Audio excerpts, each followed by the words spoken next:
Good evening, everyone. Welcome to Talking Landscape Photography, episode 100, and God knows what by now. It's hard to keep up since we hit the 100 mark. It's like I never thought we would, but we're still going. And this is a pretty special show, and we have a very special panel on a topic that most of us are sort of exploring, scared of, excited by, and a mixture of things. And we've been wanting to put together a really good panel for quite some time.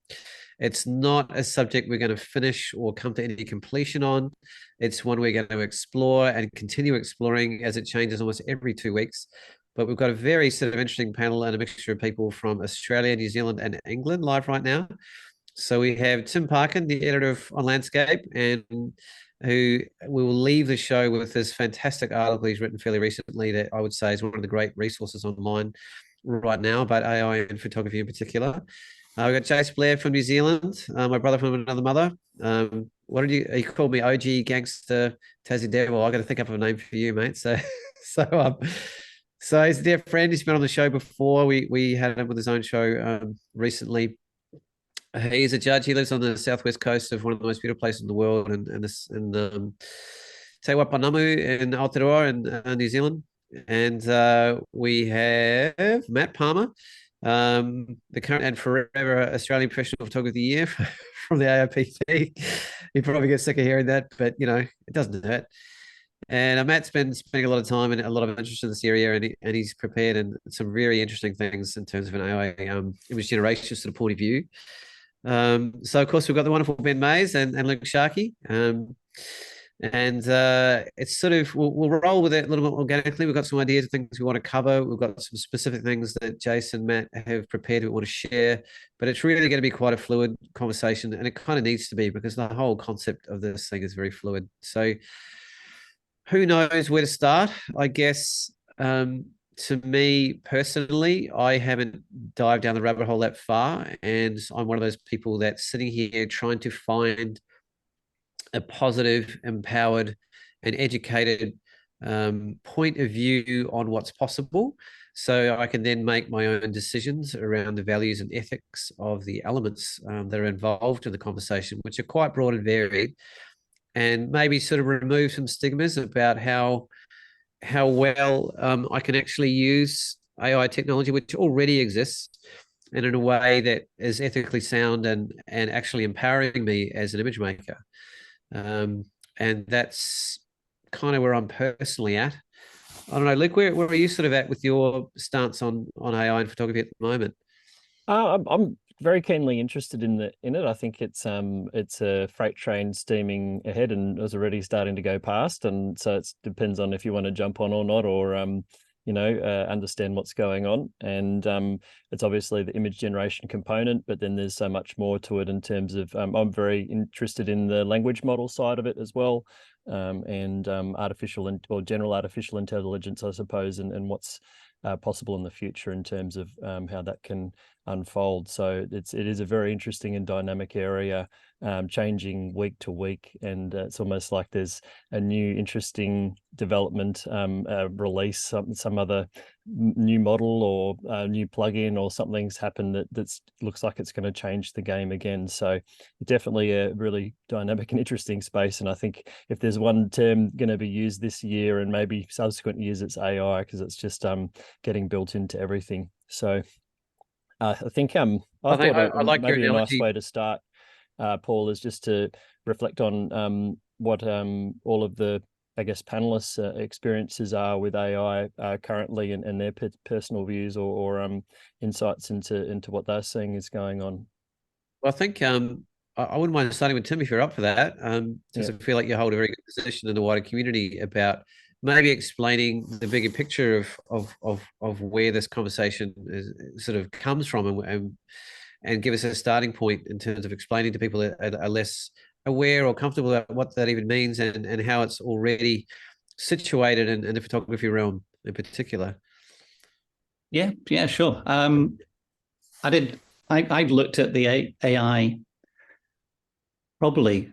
I mean, there's lots of different AIs. Trying to figure out what AI actually means in the first place is quite a stumbling block for a lot of people, and it's an extension of what has been happening in the modeling of weather systems or spam detection, for instance. I think the closest most people will have seen to it before is the spam detection. So you throw a load of spam at a model, it tries to figure out what elements of the emails make it spam, or ham, as they call the non-spam emails.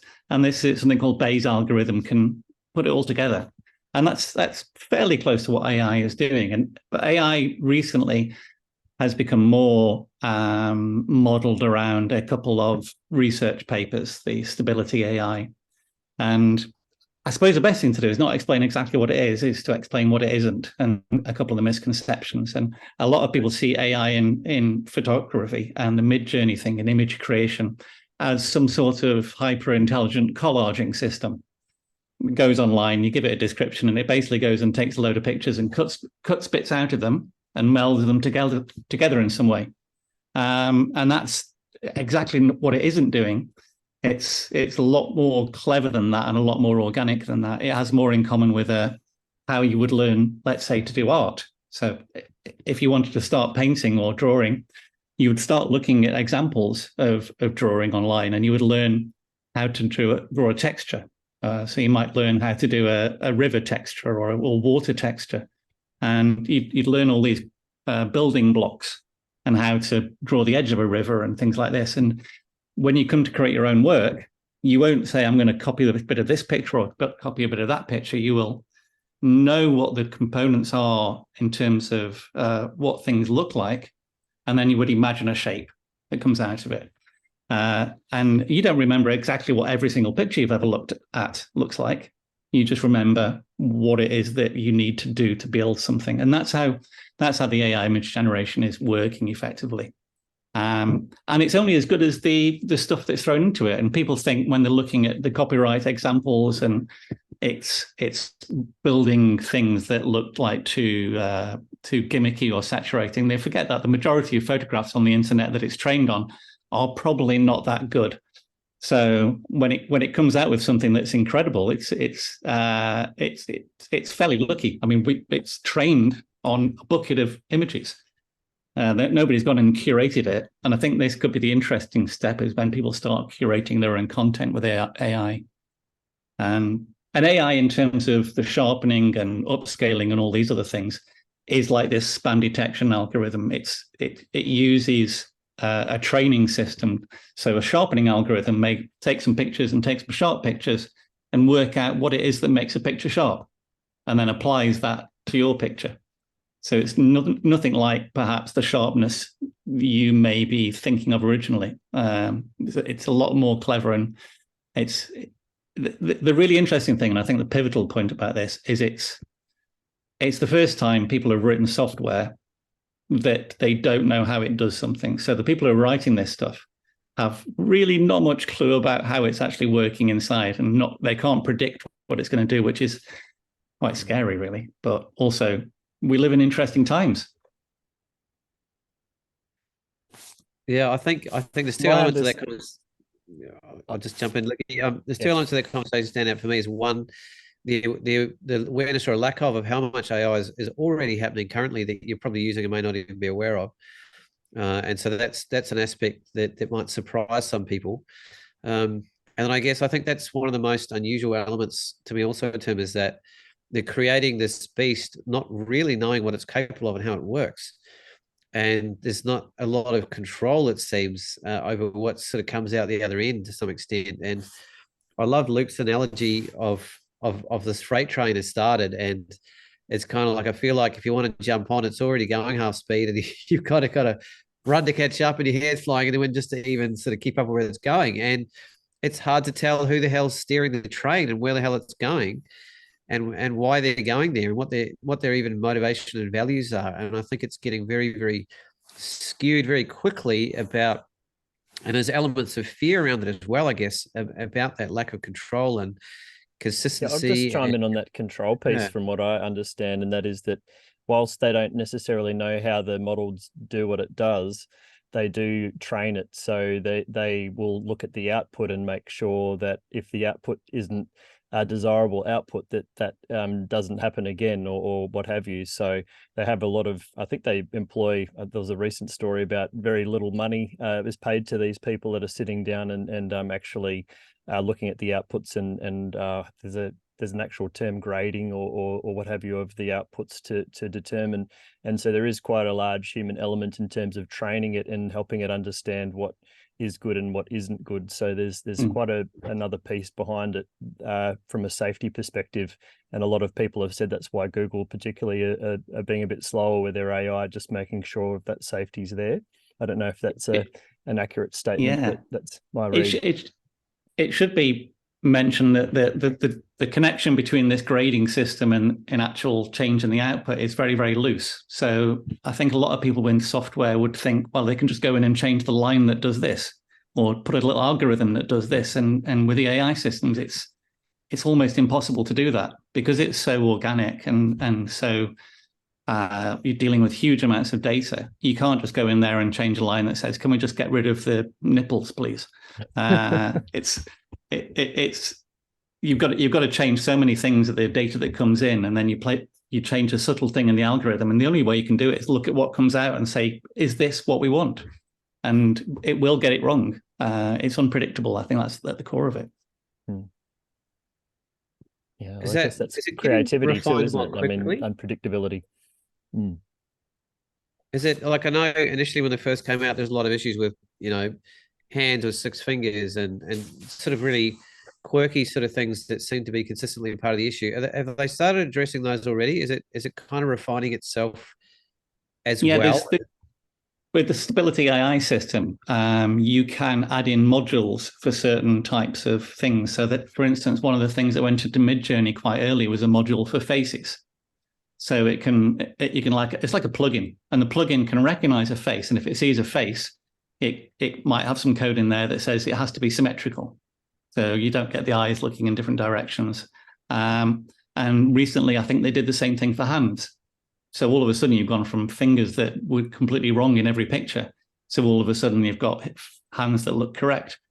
And I think this idea of a plugin that can recognize things. And I'm sure we'll get plugins for all sorts of things, pets or mountains, sunsets, aurora. I don't know. I mean, there's no impetus for that, but definitely faces and hands were the obvious things to get right. With something like Midjourney, who is actually designing it? Who is a driving force behind it? And who's funding it? Yeah, I think Midjourney are probably making enough money now with their subscription model. But a lot of the background to all of this software is fortunately open source. I know the stability AI is. So anybody can go in and download the basic core of it and try it out on their own systems. And then, like a lot of open source systems, people can use it and then add something to it externally. And if they integrate something with it, they have to release it openly. So we're quite fortunate that the most popular ones were released as open source to begin with. I was kind of waiting for the trial runs over now. You've got to pay sort of aspect to both ChatGPT and Midjourney seem to be some of the more accessible ones at the moment, which will change very quickly, I'm sure. But I was like, it sort of comes across as a very beta-like experimental open source kind of feel to it. It's not a spit and polish kind of finished sort of setup. And I was kind of waiting for somebody to turn around and say, well, we can make, hundreds of millions out of this if we turn it into a paid model. And I'm not quite sure where that's heading, or if it's going to remain that kind of openly accessible platforms, those two.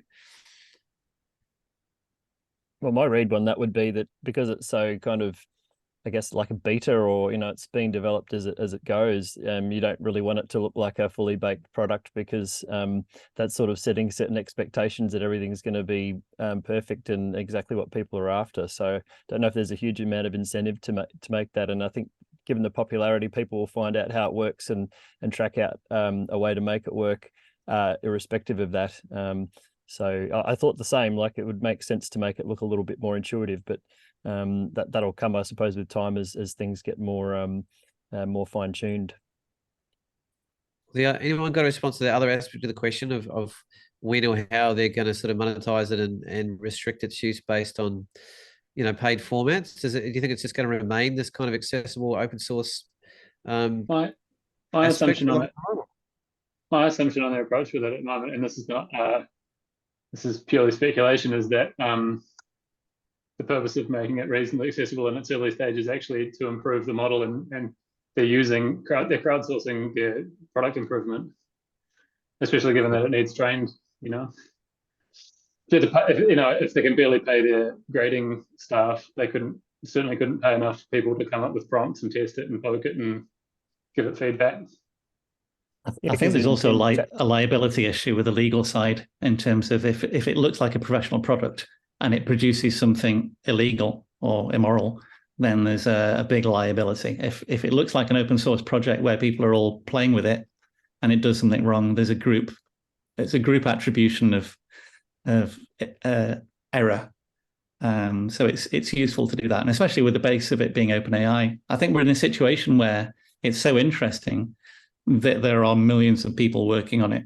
So no one company can employ enough people to get an advantage at the moment. I mean, Google may be able to. So I think what we'll see first is probably niche applications become monetized before we see generalized AI systems becoming monetized. Yeah, like if I go online, probably every 10 minutes, I get a message by some different version of GPT that seems to be its own app that does virtually the same thing, and it's confusing as all hell.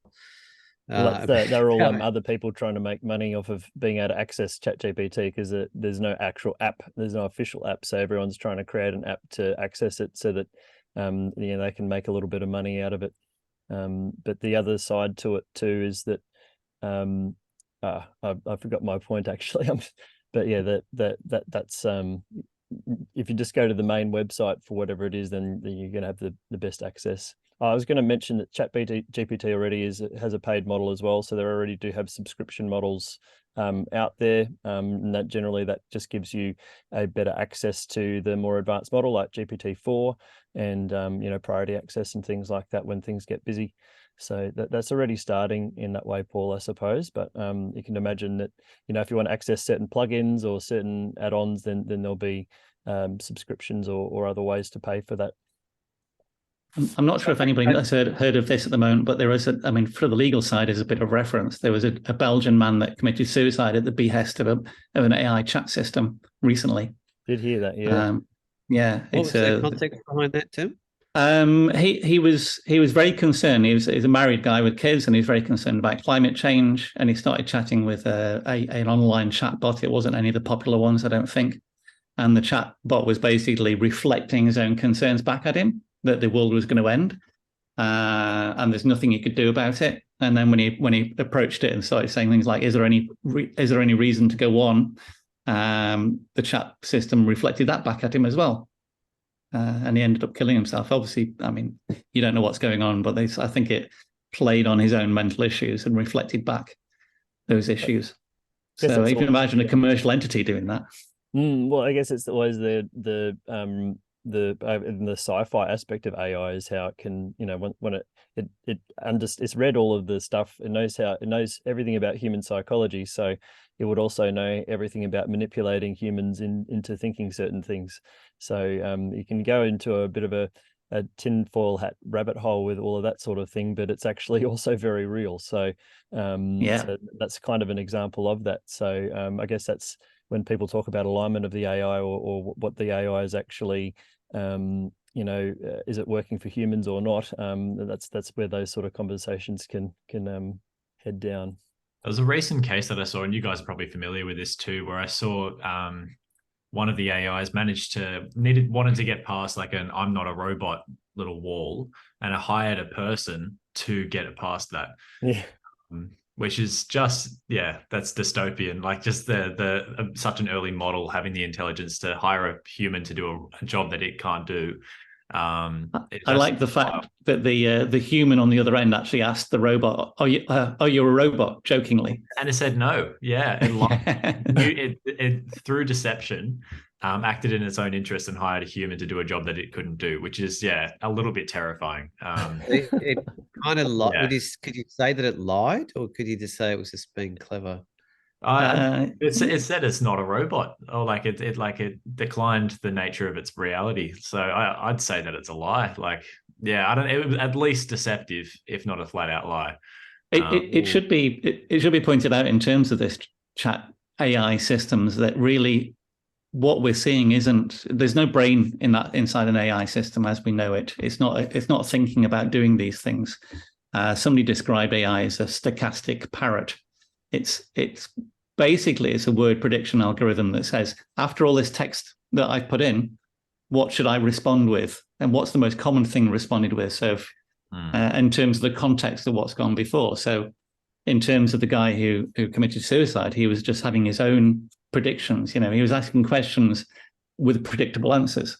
And the same with the robot question is the predictable answer to am I a robot when you're trying to get something done would be no, I'm not. Yeah.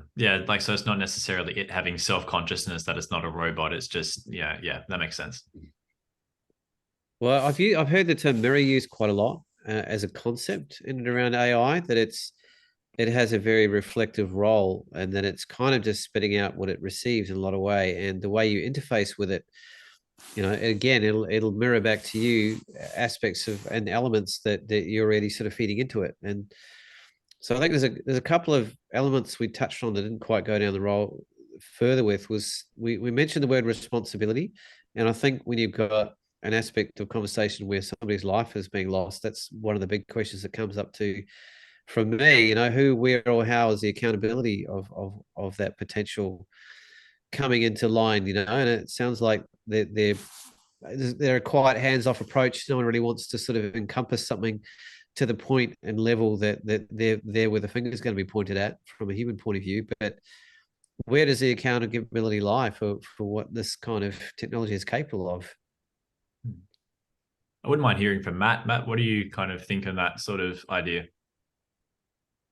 I don't think any of it's really defined enough at this point to be able to point fingers. I would say that the law has a heck of a lot of catching up to do. And there have been some cases already in terms of copyright. And if you're interested in that, you can always look at the terms and conditions of each model that you're using as well, because they do define ownership in different ways. So that's pretty important. I think in terms of what you're discussing, the people that ran that model have already come out and said that they're making some serious changes based on that occurrence. But I guess it's like, well, when are the NRA going to be responsible for gun usage? Well, they're not. So there's something out there, and it can be used for good things and it can be used for bad things. But ultimately, at least in the short term, it'll probably come down to personal responsibility.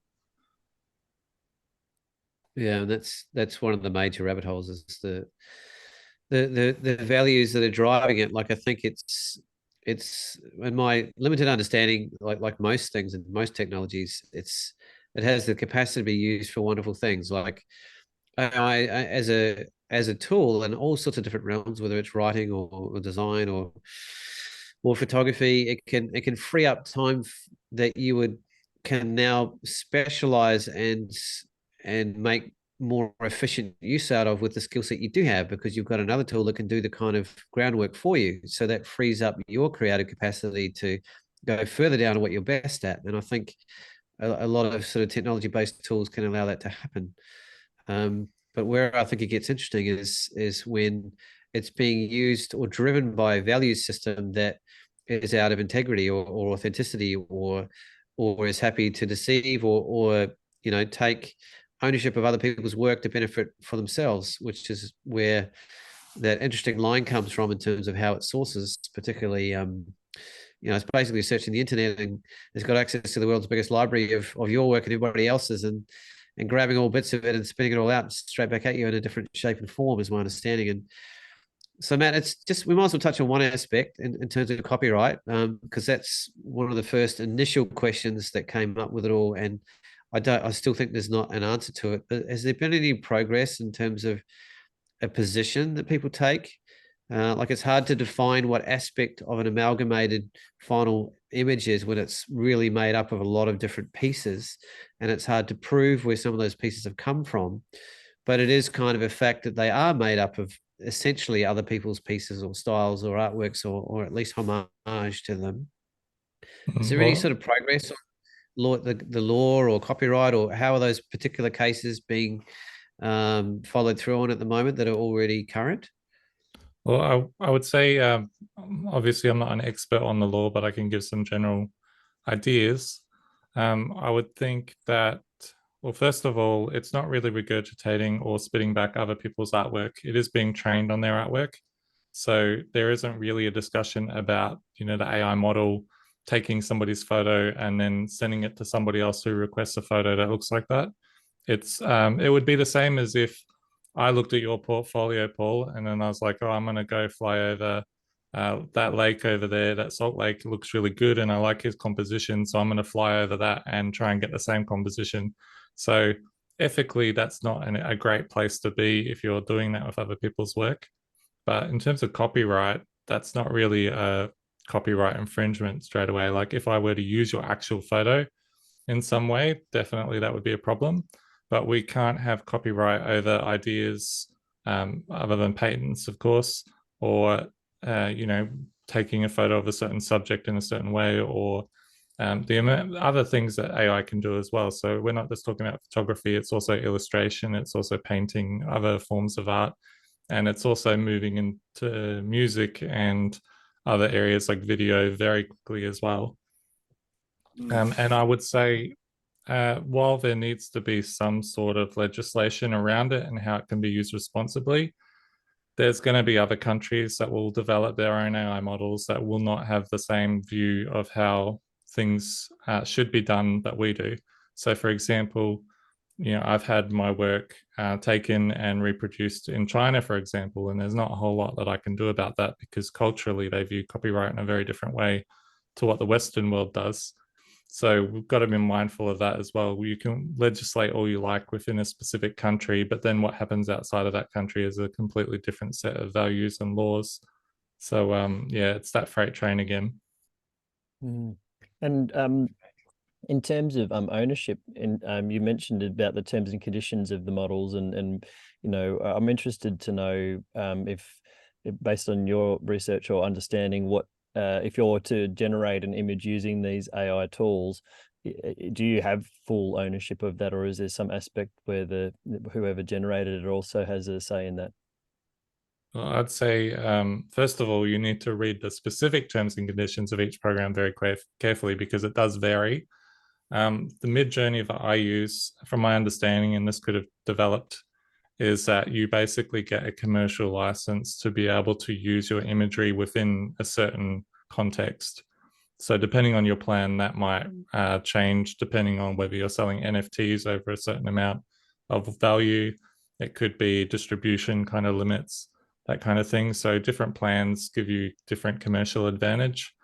And it could also be that when you're generating images, those images could also be public through either Discord server groups or through a website that shows the images that you're generating. And it may be that depending on what you're doing and how you're doing it, other people are also able to take that imagery without any real moral or ethical concern and then build upon that their own artwork, or use the same input that you're using to then create their own artwork that's inspired by what they've seen in yours as well. So I'd say that it's very collaborative, but also not very protected. And it's not a space where you can get particularly precious about other people doing similar things to you. So my recommendation is, if you're going to do it, like, just go fully out there and do something really unique and be the first one to go, hey, I've done this thing. So as a weird example, there's a lot of projects that are coming out online driven by AI at the moment. So with the coronation, which Tim might know a bit more about than I do, there was also somebody made an AI series of the coronation after party that had all of the royals kind of dancing and getting their partying on. And I think for that sort of thing, you've got to be on the ball and the first one out there with it, because once the horse is bolted, whatever comes next is not going to be quite as interesting. That's I think it's a good points on that one, Tim. Yeah, no, I avoided the coronation like the plague, so I didn't see any of that.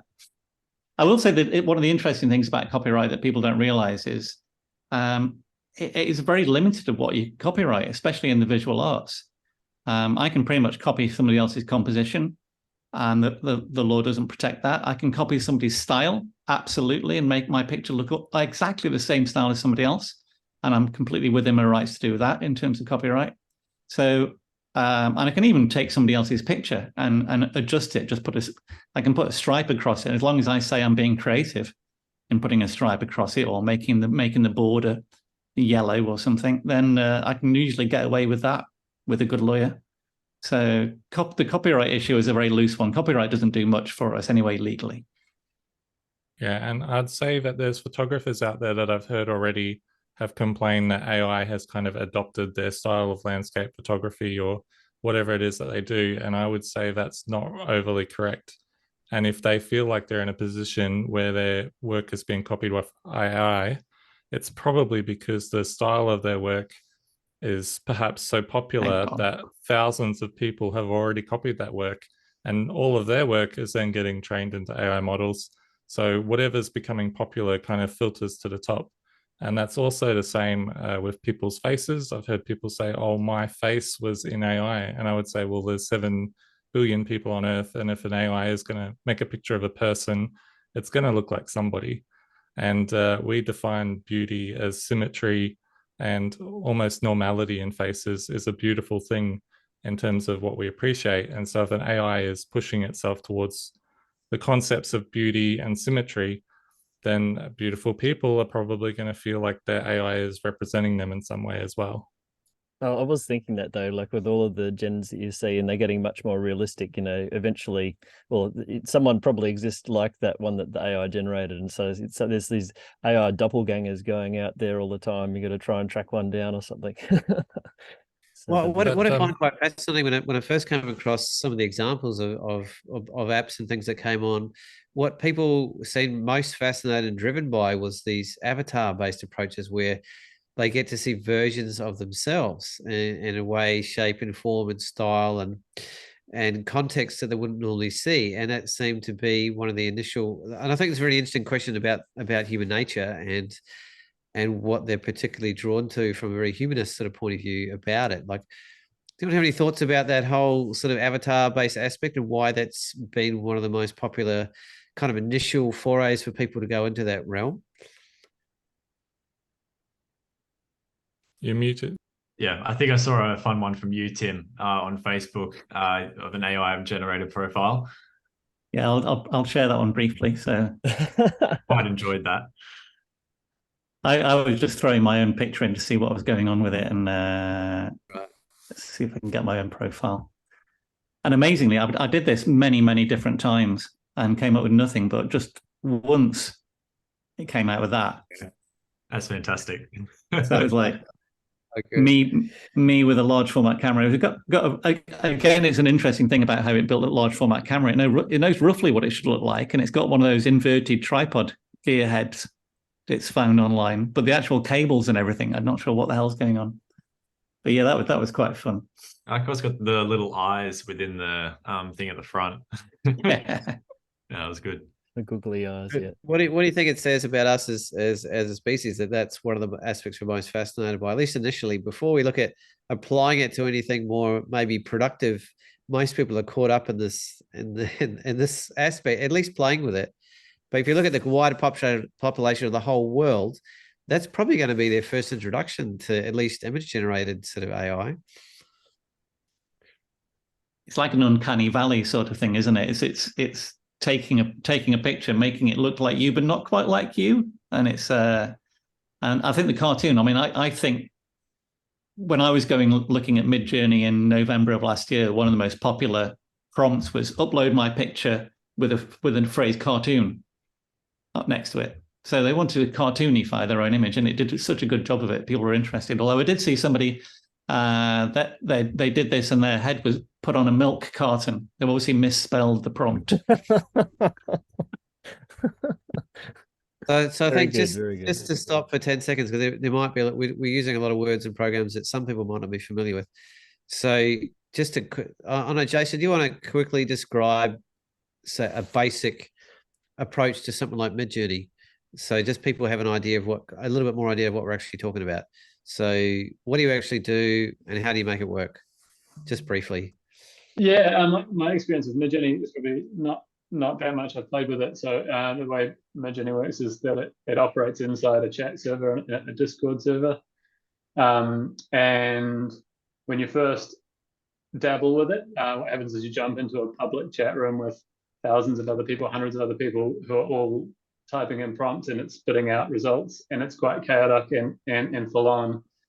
So I started there, found it a little bit overwhelming, and then added it, created my own Discord server to get it Midjourney into, and so I could use it in there. But then at about the same time that I was doing that, Adobe released Firefly and made the play for the niche of being ethical AI, ethical generative AI anyway. So that's where I've done most of my tinkering since, which essentially works the same way in that you type a prompt and get a result, but and then have a bunch of tools for refinement. But the interesting thing perhaps is that it's that they've kind of assumed that they still have Discord servers for you to kind of compare your results and talk to each other and things, but their app runs entirely through a web page, independent of the kind of Discord model, which yeah. So, but essentially, those are the two that I have experience with, and they both primarily work by type of prompt. You get 4 results, and then you can either choose one of those results to refine, or you can add words to your prompt and generate again, or you can, with Firefly at least, you can add a bunch of sort of predetermined refinements to your prompt around style, or whether you want something photorealistic or art-based or whatever. And so I really like those refinement tools. I found that's the other thing I found about Midjourney, is that it didn't allow for a great deal of refinement. Just sort of get your results and then you dive in again. So that was a lot of sort of answer your question, but sort of just had a little ramble.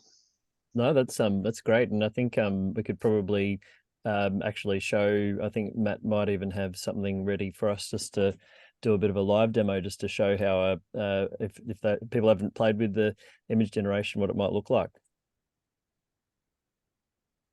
Welcome to the rabbit hole. All right.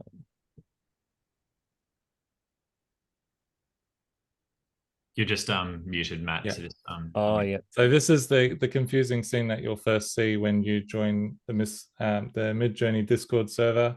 You've got a whole bunch of areas on the left. I think of them as old school kind of web forums, but a new version that can run codes and scripts and all sorts of things as well. And then you can jump in these groups here, as Jase was saying, and you can see what other people are generating. And this is a really good place to start as well, because you start to see different keywords like neon futuristic here for this panda, and get some ideas of what you could do or put together yourself, and what kind of language is really effective as well.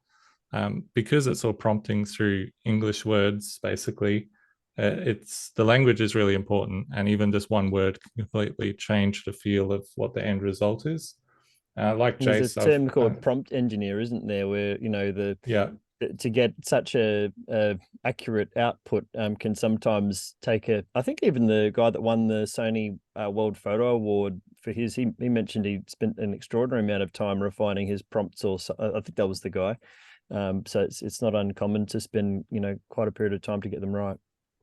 Yeah, and so there's probably people if we just stop there for a second, like if I'm someone that's never done this before, I still have no idea what this page is, how I get there, or where I even start. I sort of feel like we're 3 steps down the rabbit hole, and if somebody's just looking at where the rabbit hole is, you go to. I get confused between Midjourney and Discord and how they're connected. For example, myself, like which is what. If you're starting, Midjourney is the website, and it will kind of lead you to Discord. So Discord is basically like a community group, kind of self-contained site, and other organizations, and particularly a lot of AI organizations, make use of that infrastructure to deliver their own services, basically. So you'll go to Midjourney and create your account and all that kind of thing. And then that will lead you into Discord and introduce you to that community. And that's when you can start creating prompts and experimenting. So is Discord the central feature? Like, so there's other things that aren't Midjourney but might be called something else that get you started. and then they all lead into Discord? Or what's the bigger picture of how they all kind of operate together? Just like a big giant server that hosts different group chats, essentially. Like Ben's admin for the what's the group called, Ben? Landscape Photographers Worldwide. Yeah. So that's one that it wasn't created to be a platform for AI generation. It was created a couple of years ago with a couple of guys from Vancouver to be a hub to talk about landscape photography in all its forms. And then as the AI stuff developed, we created a little chat channel where people could play around with that. And because Midjourney, as Matt said, uses Discord as its kind of platform to deliver its product and the way that people can use it, we just installed I didn't do it myself, so I don't know how it works, but we installed kind of Midjourney into that so people could play around in it within our server. Cool. I didn't know you actually had it, so you could integrate it without having to jump out of the actual chat. That's pretty cool. Yeah, exactly. And so you don't actually have to, if you are in a server, if you have the know-how to do it yourself, then you don't have to do it within that big Midjourney chaotic server. You can do it in a bit more of a isolated environment within Discord. And it means if you're in like a themed chat, like the landscape photography one, we'd have a lot of people doing landscape photography based prompts with that AI and kind of having some fun with that and showing how different prompts might create different results, and some might be more stylized landscapes, whereas other prompts might create more realistic like sort of landscapes, and how you can use one of your own images as a prompt and it'll create derivatives of that. It's really interesting to see people having to play with. I've had a little play with it myself in there, but I definitely don't have as much extensive experience as like Tim and Matt and Jase here. If we maybe take a step back to the bigger picture, so there's a lot of playfulness and experimentation sort of as part of this. Where are we looking towards where some of the functional and actionable kind of outcomes of this kind of technology are going to be? Like, it's one thing to just spend time create something fantastical that you probably couldn't physically create yourself by melding lots of elements that would rarely come together in reality. But if we're going back to sort of where this sits and where it's going and how we ourselves might actually find it to be a functional, actionable, outcome-orientated sort of technology, where are we sort of heading towards, and what kind of things can we look forward to in that regard? I think I used to work for various web agencies and advertising agencies, and a good example of this might be in the past when you went to a client with a job, you would chat with them about a creative brief, what they're after, what sort of things they want. You'd go back and you'd produce a mood board. So you'd basically go online or go into magazines and you'd pull off loads of different ideas and say, we could copy this or we could copy that, and take that back to the client. And you may mock something up as a literal collage of some of these things to say we could put this there, etc., with these colors and this background from this location. Take it back to the client, and the client would say, yeah, well, I like that idea and I like that idea. Instead of doing this, we can now go on and say, well, we'll do a similar process, but we can actually go into Midjourney and make a prompt that produces what those ideas are. So we can get closer to a finished idea.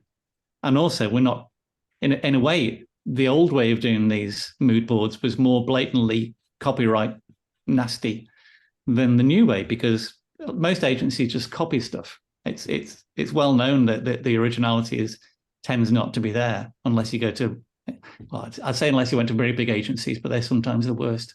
Whereas with the Midjourney, you can come up with some original ideas. You're not getting exactly what the original is.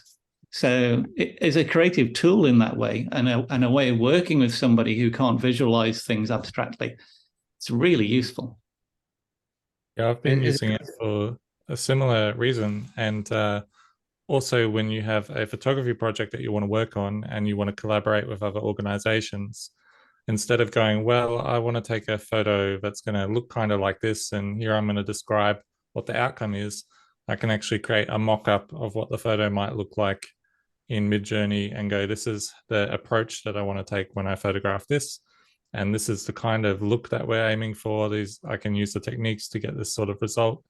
And obviously then you've got the benefit of having those specific people or specific things involved that Midjourney isn't going to bring to the table, unless, of course, you train your own AI model, which is a whole different thing. But it's fantastic for communicating visual ideas to people that might not be as visual as you. Has it come to this Matt, place? sorry. Is there already kind of commercial outcomes happening that are replacing actual photographers? I mean, that's one of the big concerns Absolutely. from a working photographer. Is that already happening, basically? And if so, in what genres and fields is the rabbit already bolted, so to speak? Can I show you a quick something? Please, that'd be great. There must be genres that are safer than others. Like, I can't imagine, say, for example, tourism being happy with an AI, like, or people wanting to visit a place being tempted by a generated picture versus something that they could have, that they're going to see when they're there. But I could be wrong. Who knows? You're I'm surprised. open-minded. So sorry, go on. I'm just going to get in there because this is going to look like a terrible picture to leave the stream on for a while. But this is the very first version of Midjourney, and I've asked it to describe basically a receptionist at their desk, warm and friendly. It doesn't really understand the language at this point. It probably, if I had have written receptionist and that's it might have come up with a face. And then as it keeps going, well, we've got a more defined reception desk now. Keep going, we've got more of a reception area now, but still it hasn't got the intellect to understand the full language of the prompt. And then version 4, we've got people that maybe look a little bit off in some instances, but are actually getting really close to usable.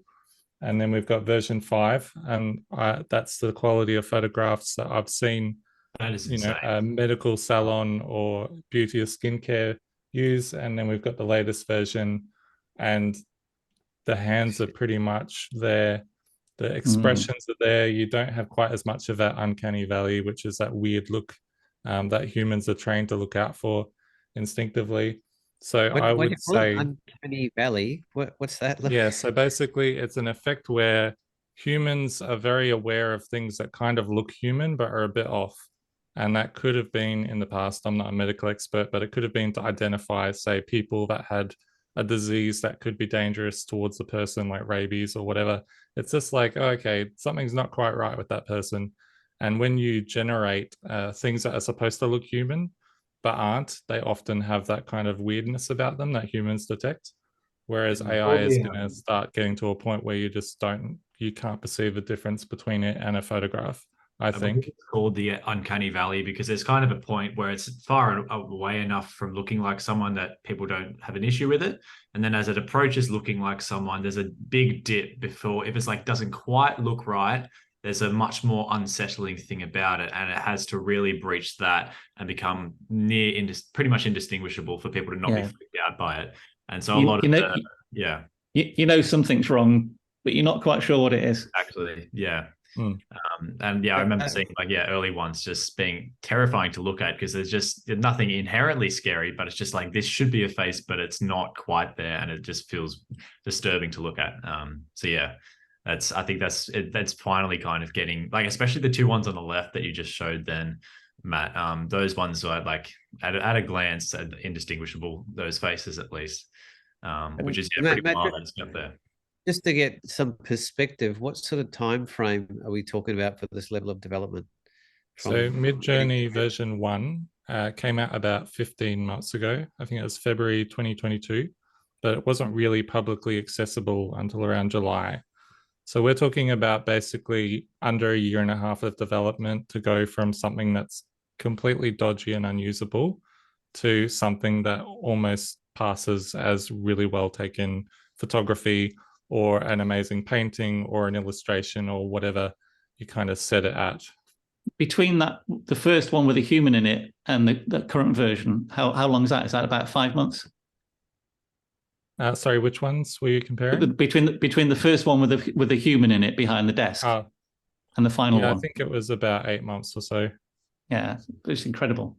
So you were just, when you were saying the version, that wasn't iterations on the same, that was the different Midjourney versions through time and how more photorealistic it's getting?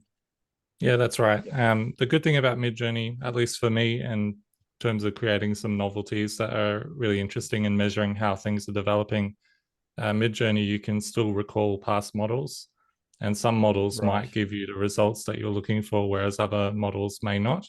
So I've noticed, for example, it was version 5, and then version 5.1 seems to be a tiny bit more artistic in its approach than version 5 was. But of course, you can alter that more proactively through your prompting as well. If you want, I've also mocked up a picture of a burger taken on each of the versions if you just want to see something really simple. Go for it. Go for it. Oh my God, I haven't had dinner yet.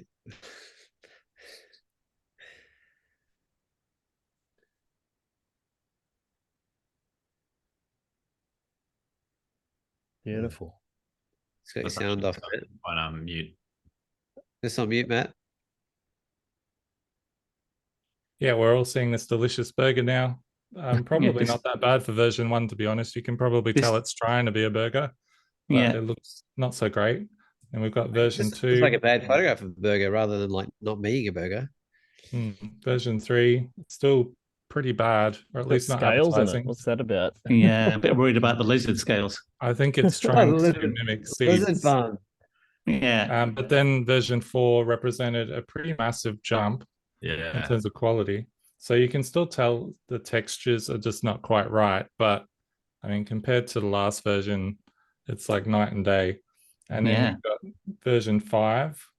How could I not show a picture of a burger with an egg on it? Wow, disturbing. Just the egg, disturbing.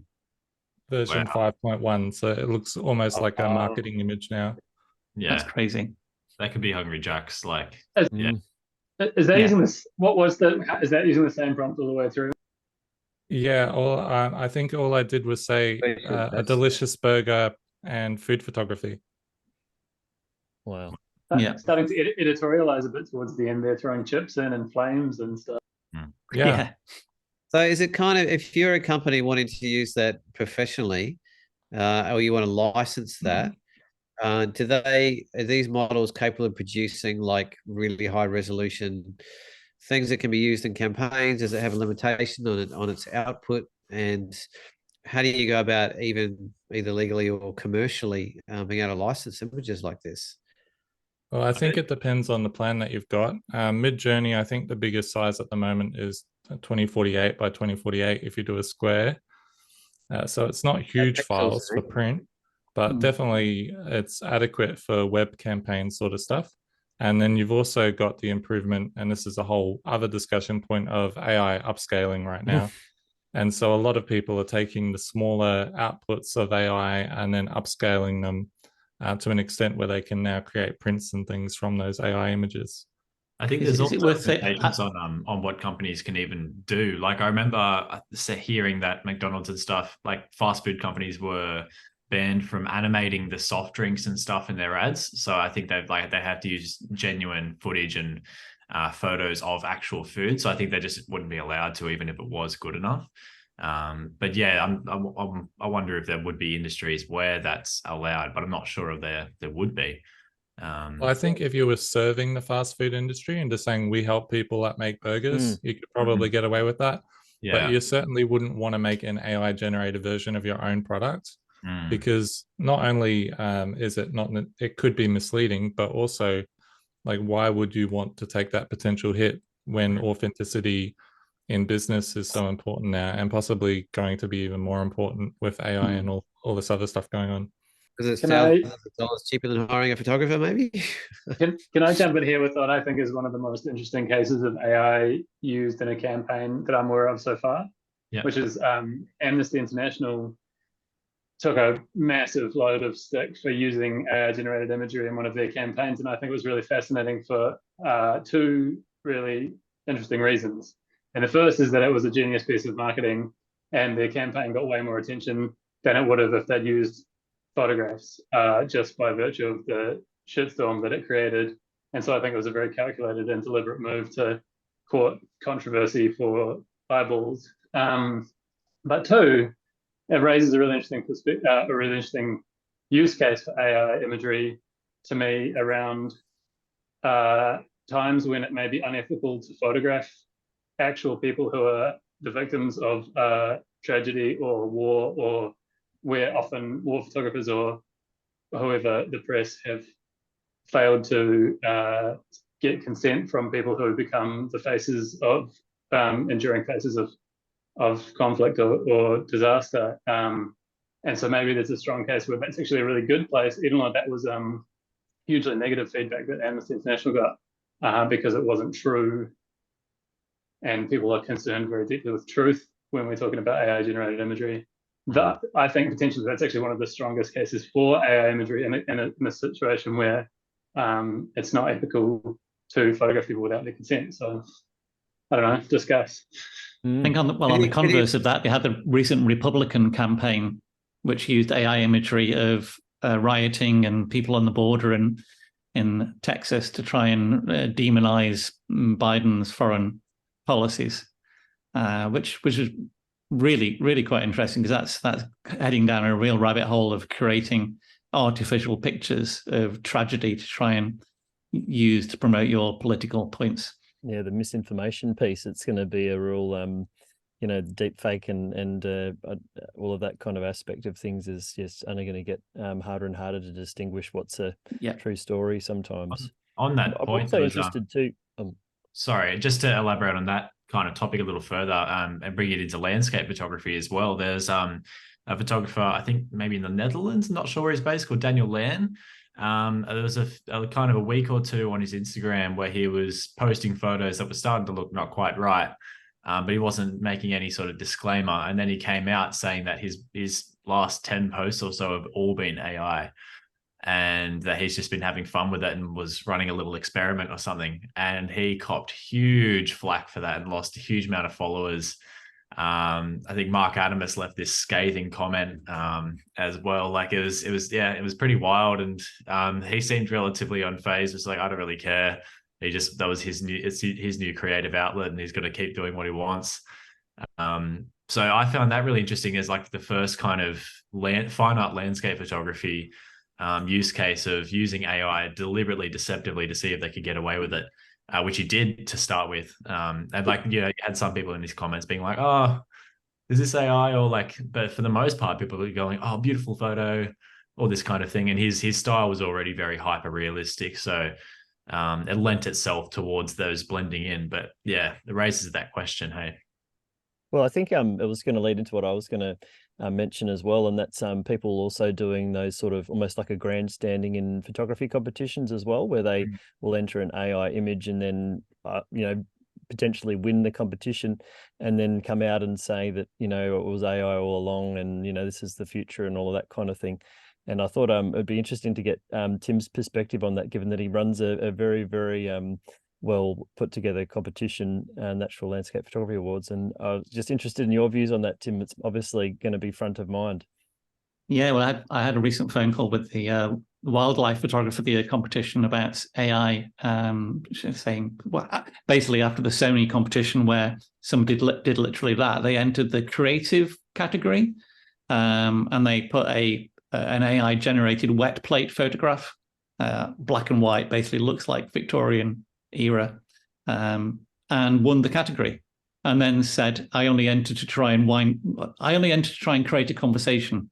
I don't want the prize.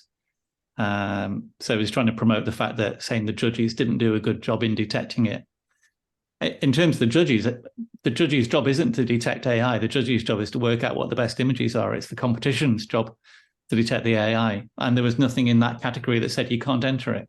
So that's a bit of a side thing. But basically, any competition now... They hadn't refined the rules to not allow that to enter. So there's a legitimate win potentially then. I think so, yeah, according to the rules. But he turned the price down. Because they do specifically say in the entry requests, we are looking for photos that ... So it just depends how much you want to push it, I guess. There's a big argument at the moment about saying photos. I wouldn't call it a photograph, and I don't think many people would, but a lot of people are starting to say AI images should be called photography. I disagree, but yeah, in terms of competitions, I think any competition now that is not doing raw checking is on a very unsteady platform. The only thing that is on their side at this moment in time is it's very difficult to generate high quality, high resolution images that look real. Once you get above like 2048 pixels, it starts to break down. I don't think the AI images have got enough references for fine detailed texture, and things like the way that depth of field drops off in an image is something that you can't quite see well. In terms of the natural landscape photography of the year, we want raw files for everything. And I went back again recently and just checked that it was almost impossible to fake a raw file. And at the moment, it still is. Nobody's put anything online about it happening. I looked at the code to try and reverse engineer a Bayer raw file. Really difficult.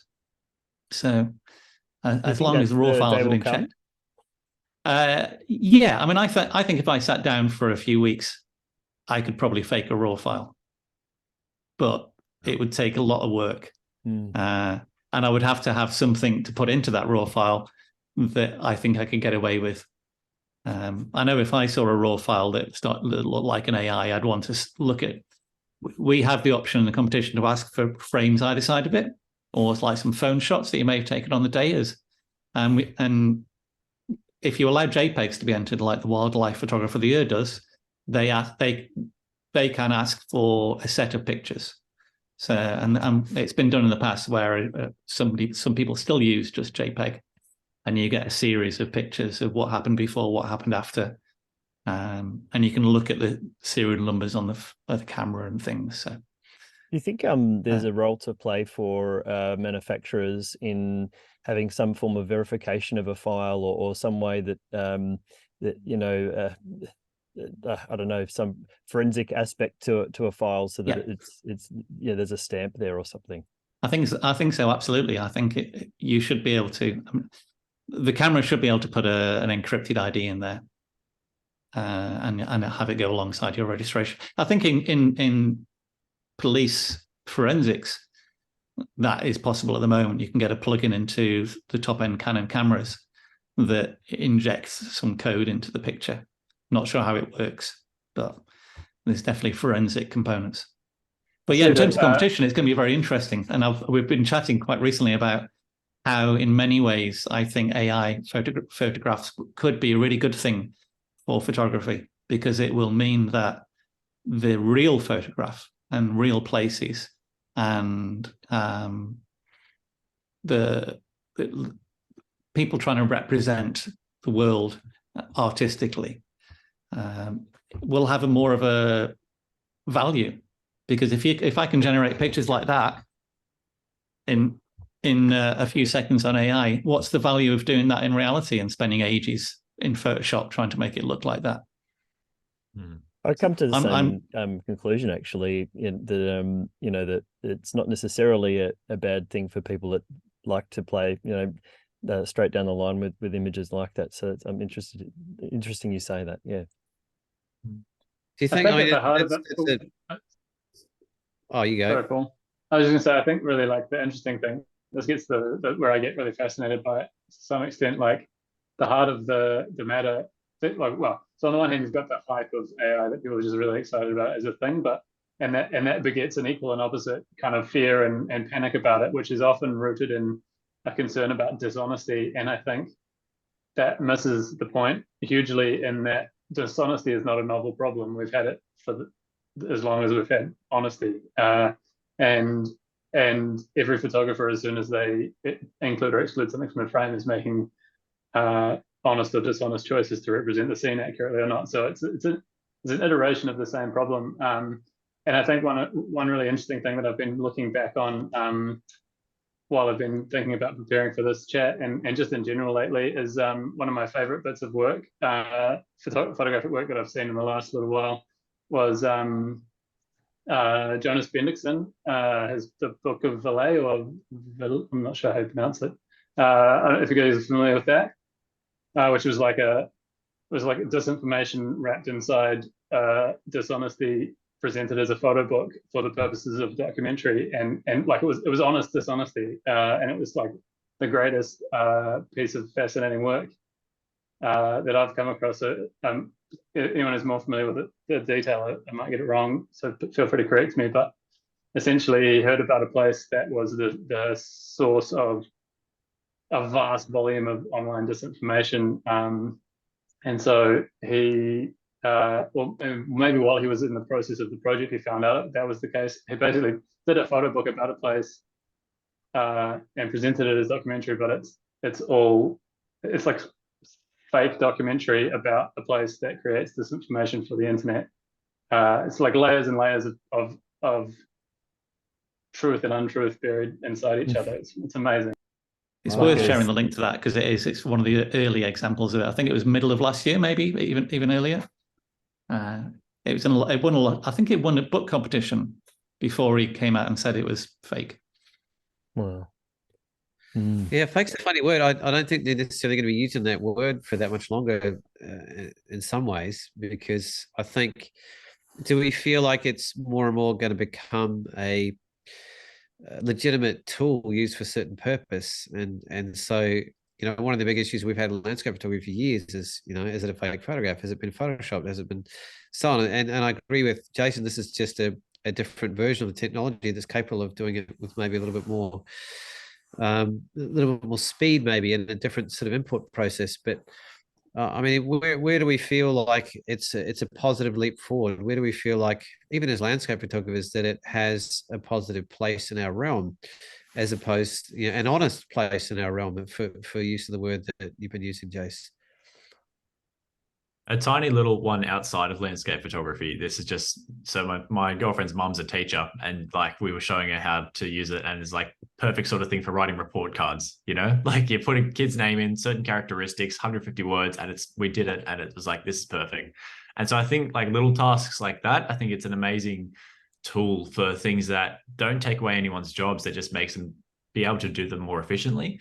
And I'm all for it for stuff like that. I think there's other things like maybe more small-time creators where people would, get a generated AI image or design instead of going to someone within the industry. I think that's where it's a little bit more scary for me, but I'd love to hear from everyone else as well.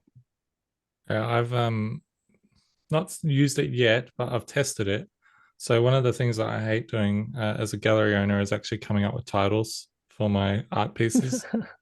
Especially when I have like 20 of them and I got to come up with titles for them all, and you end up just calling them the name of the place plus, ethereal Sunset. or some, fancy word under that. So now you can jump in ChatGPT, and in the near future, you'll be able to upload your image and it can describe it to you. But for now, you can just say what your image is about and go, can you give me 10 title suggestions that will summarize this image in a, dramatic or, some sort of way, and it will come you with some actual legitimately decent title ideas. So that's something I'll be using in future. Is there no format where you can actually feed your actual image in?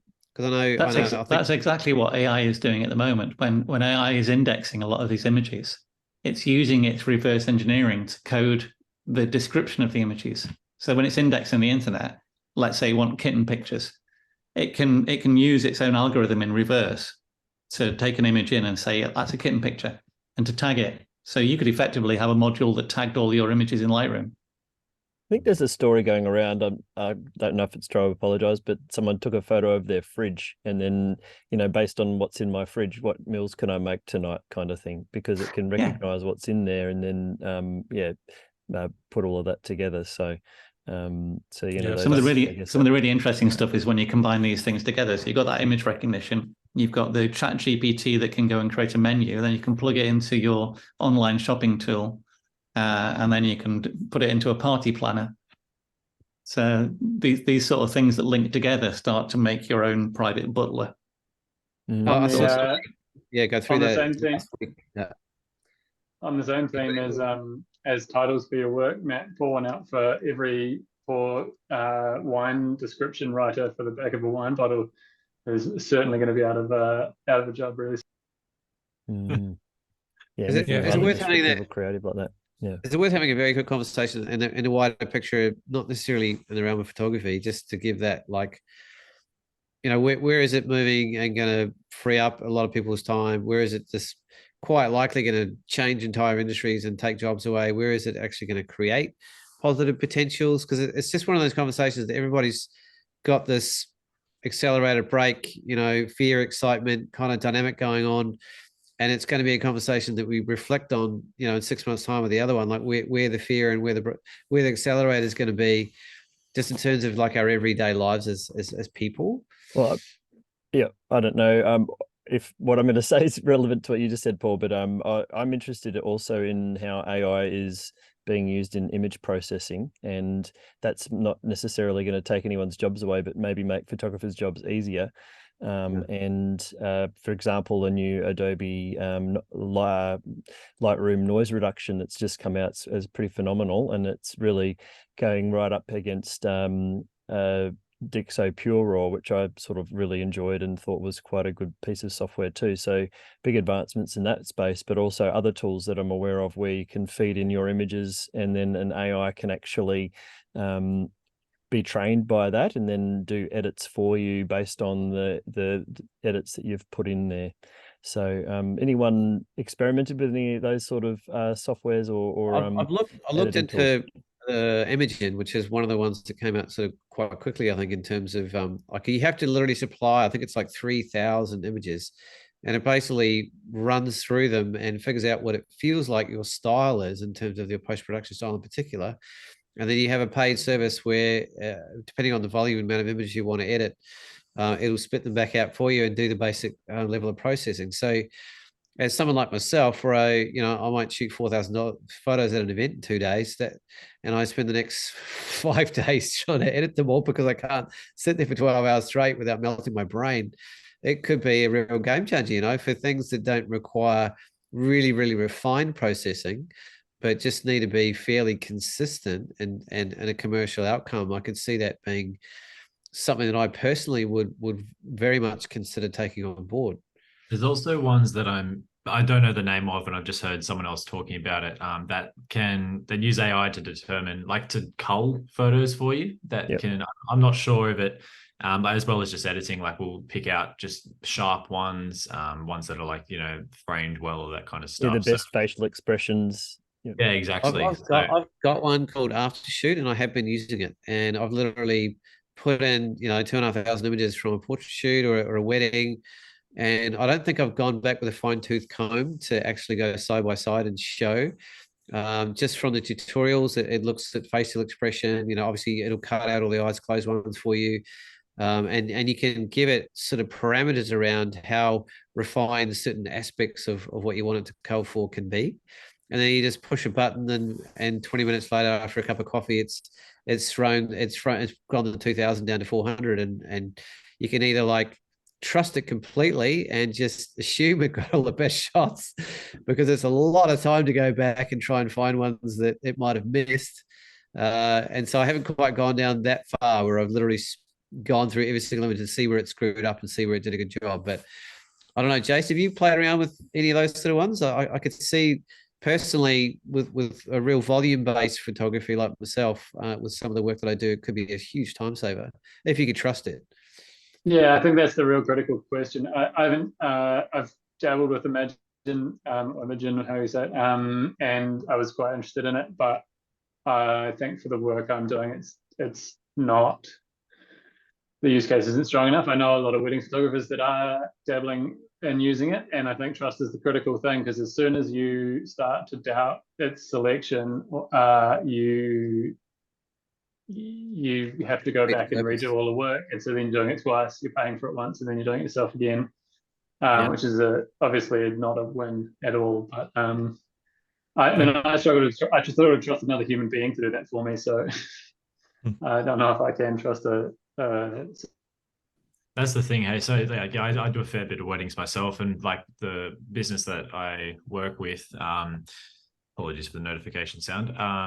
So we outsource that to a company called Freedom Edits, and even then, like the previous guy that would be the shooter for that, he would just kind of trust it and just whack it out, and maybe do a very quick sort of checkup. But I'm very particular, and so I find myself not necessarily saving much time, because I'm going through the 4,000 photos I've taken over a 12-hour wedding shoot. and not necessarily saving myself much time, because I just like, what if there's that one photo that they've been missed? And that's people doing it, let alone an AI that is just going off algorithmically saying smiles are good, in focus is good. You know, what if there's that creative shot where, you know, the background's in focus or whatever, you know, like that kind of thing. And so, yeah, it's depends on how attached you are to your work, I suppose, and depending on what you're shooting, what people know you for, all that kind of thing. So it's really case by case and photographer to photographer, I think, as well. Yeah, So, I'm not Tim, sure. any thoughts about that? What was that, sorry? I was just asking Tim. I was curious to hear Tim's sort of view on the current kind of culling software in particular, and processing software that might be accessible. I don't know if you played around with any of that. Yeah, no, but one of the things I have played around with, I think it will get very good at recognizing composition in terms of, you know, I think most people know that composition is something you can learn, and you can recognize good composition. If we can recognize it and train a computer, then a computer will be able to compose things.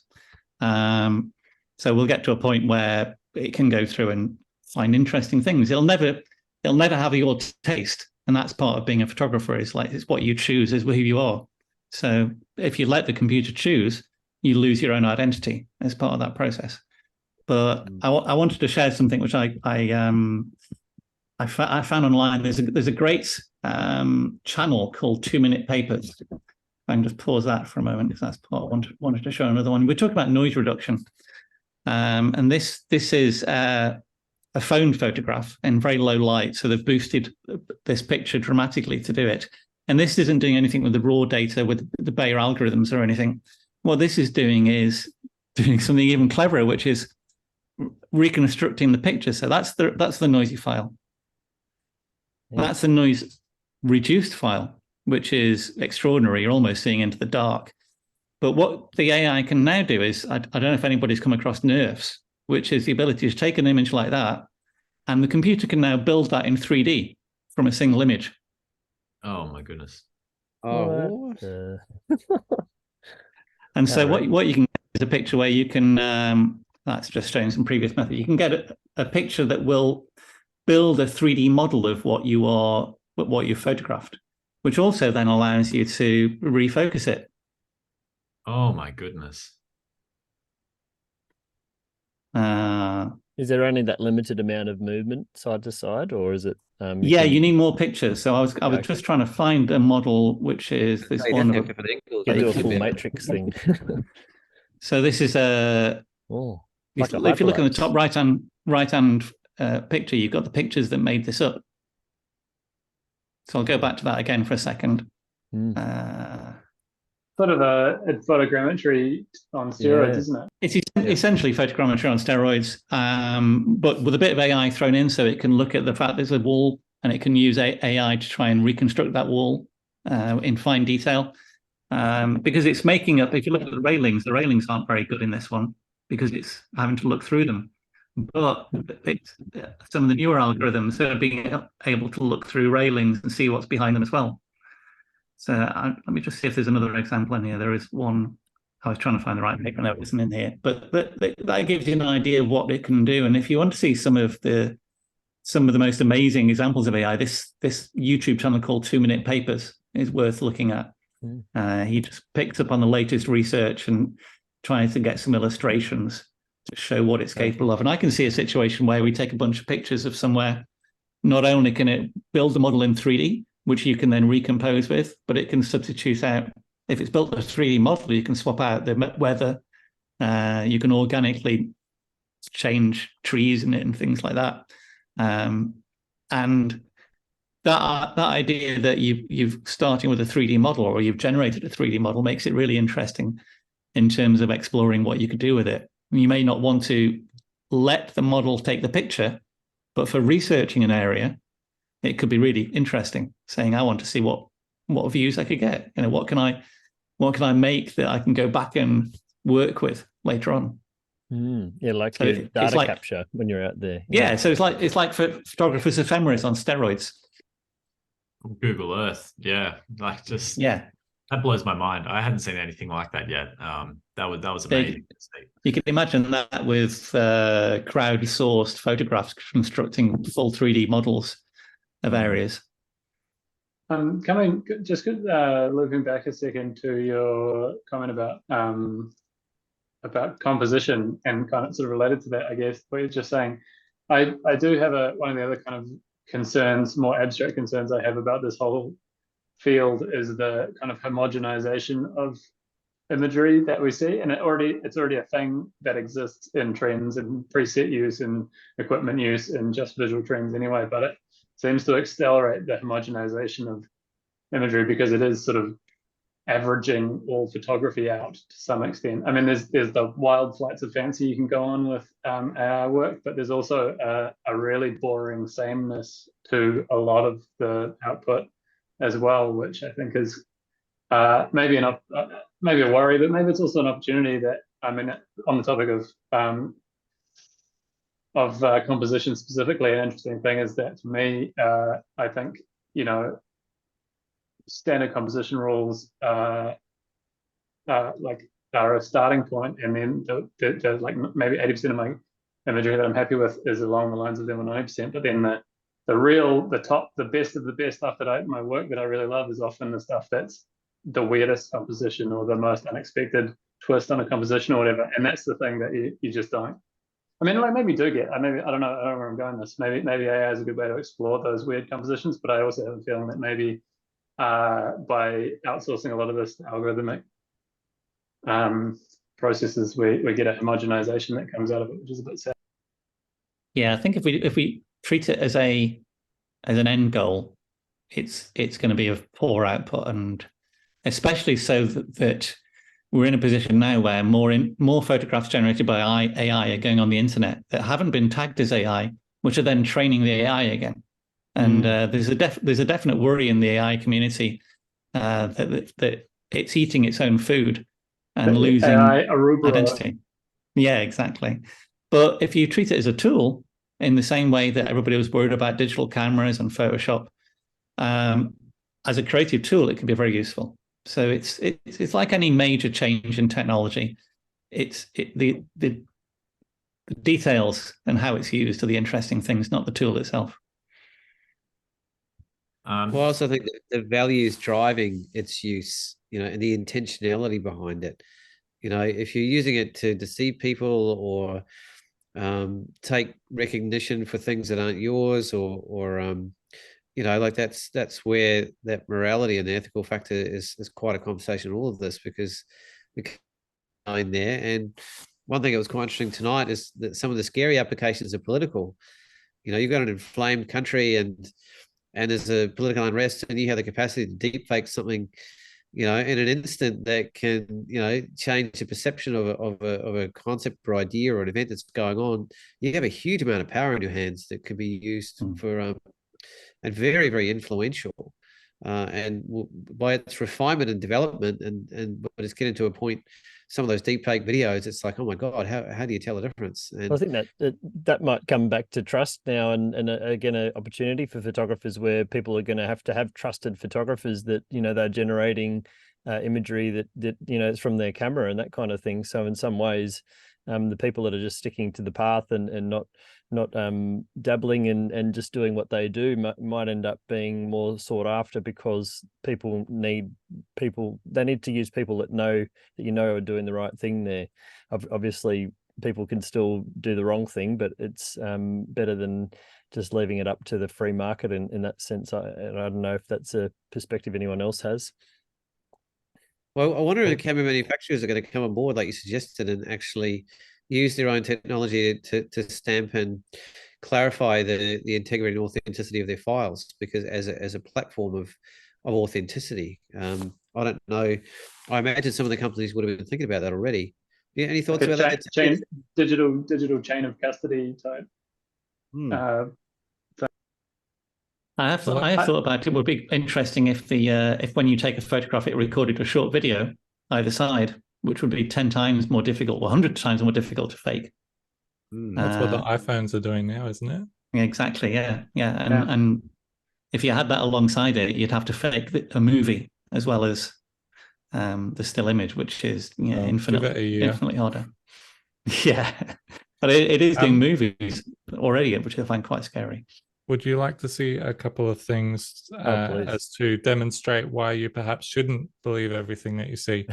So Tim was talking Yeah, about a lot of talking, not much looking. Let's get back into some examples.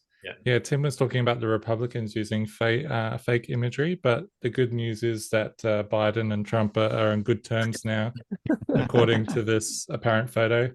And they were even seen dancing together to celebrate afterwards.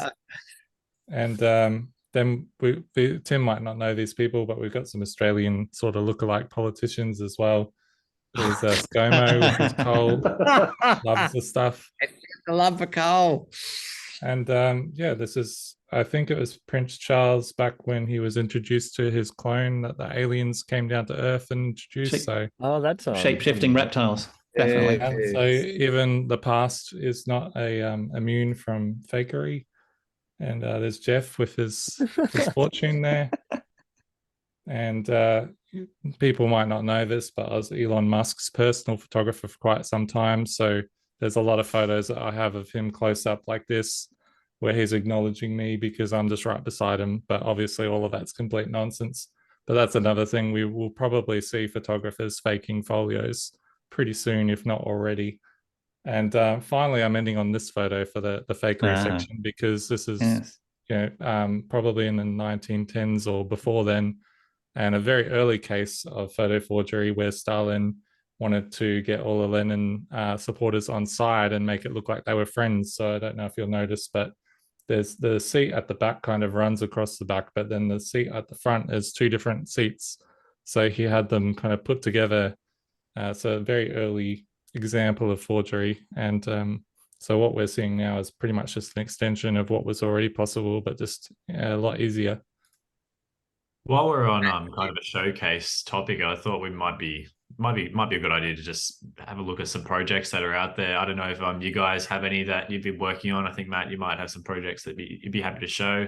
I was wondering, we could find the coronation one for that'd be fine for Tim's benefit, but I think it's a really good line of thought.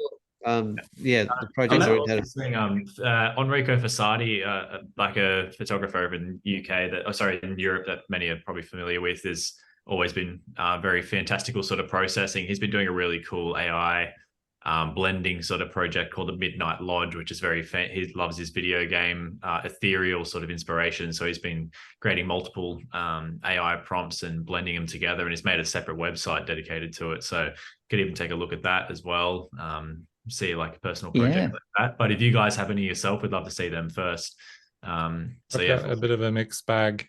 So no specific projects, because I do have some ideas for projects, but they're not completed. And I think with this kind of work, unless you're completed and everything is locked off and done, you don't share.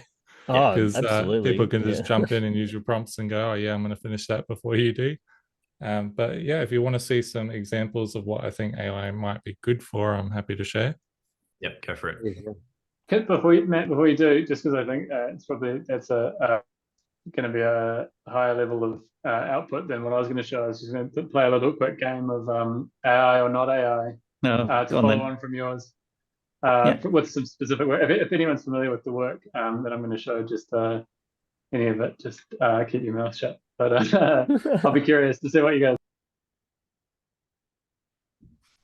Yeah, go for it. Sorry if you need confirmation there. Go for it.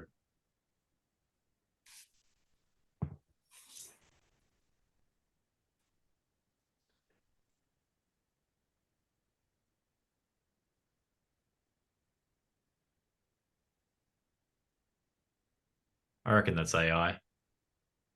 AI. Yeah, AI. I think the giveaway is the t-shirt, actually. Yeah, t-shirt blending into her collarbone. It's trying to text on the t-shirt, but didn't quite make it. Yeah, it's all about the collarbone, but looks. The face is pretty convincing, though. Yeah.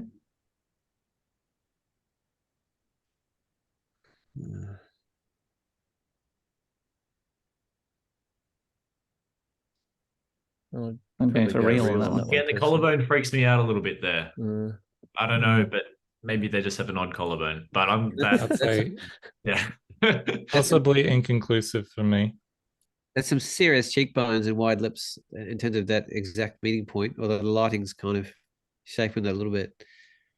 I haven't seen many humans with that level of And there's facial also structure. the button on the triangle of his like kind of jacket on the right is like is really like it's not circular. Yeah. Yeah. Well, so It's the that yeah, jacket a that couple of different kind of things points that it out. make that AI. Homemade.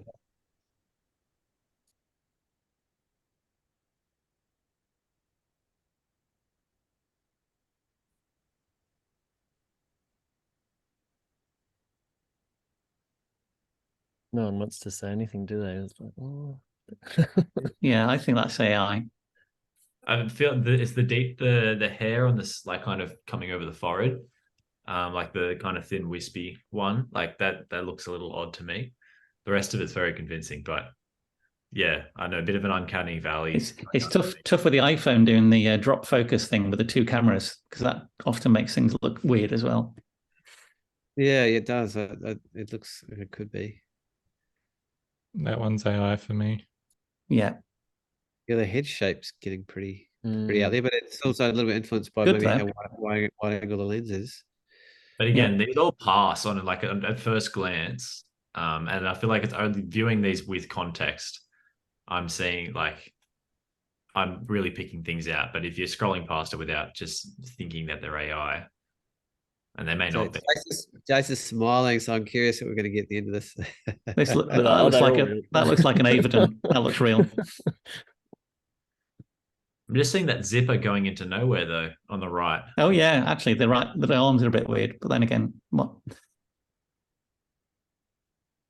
I think they're all AI. I think they might all be AI, yeah, but Yeah. I want only one of them.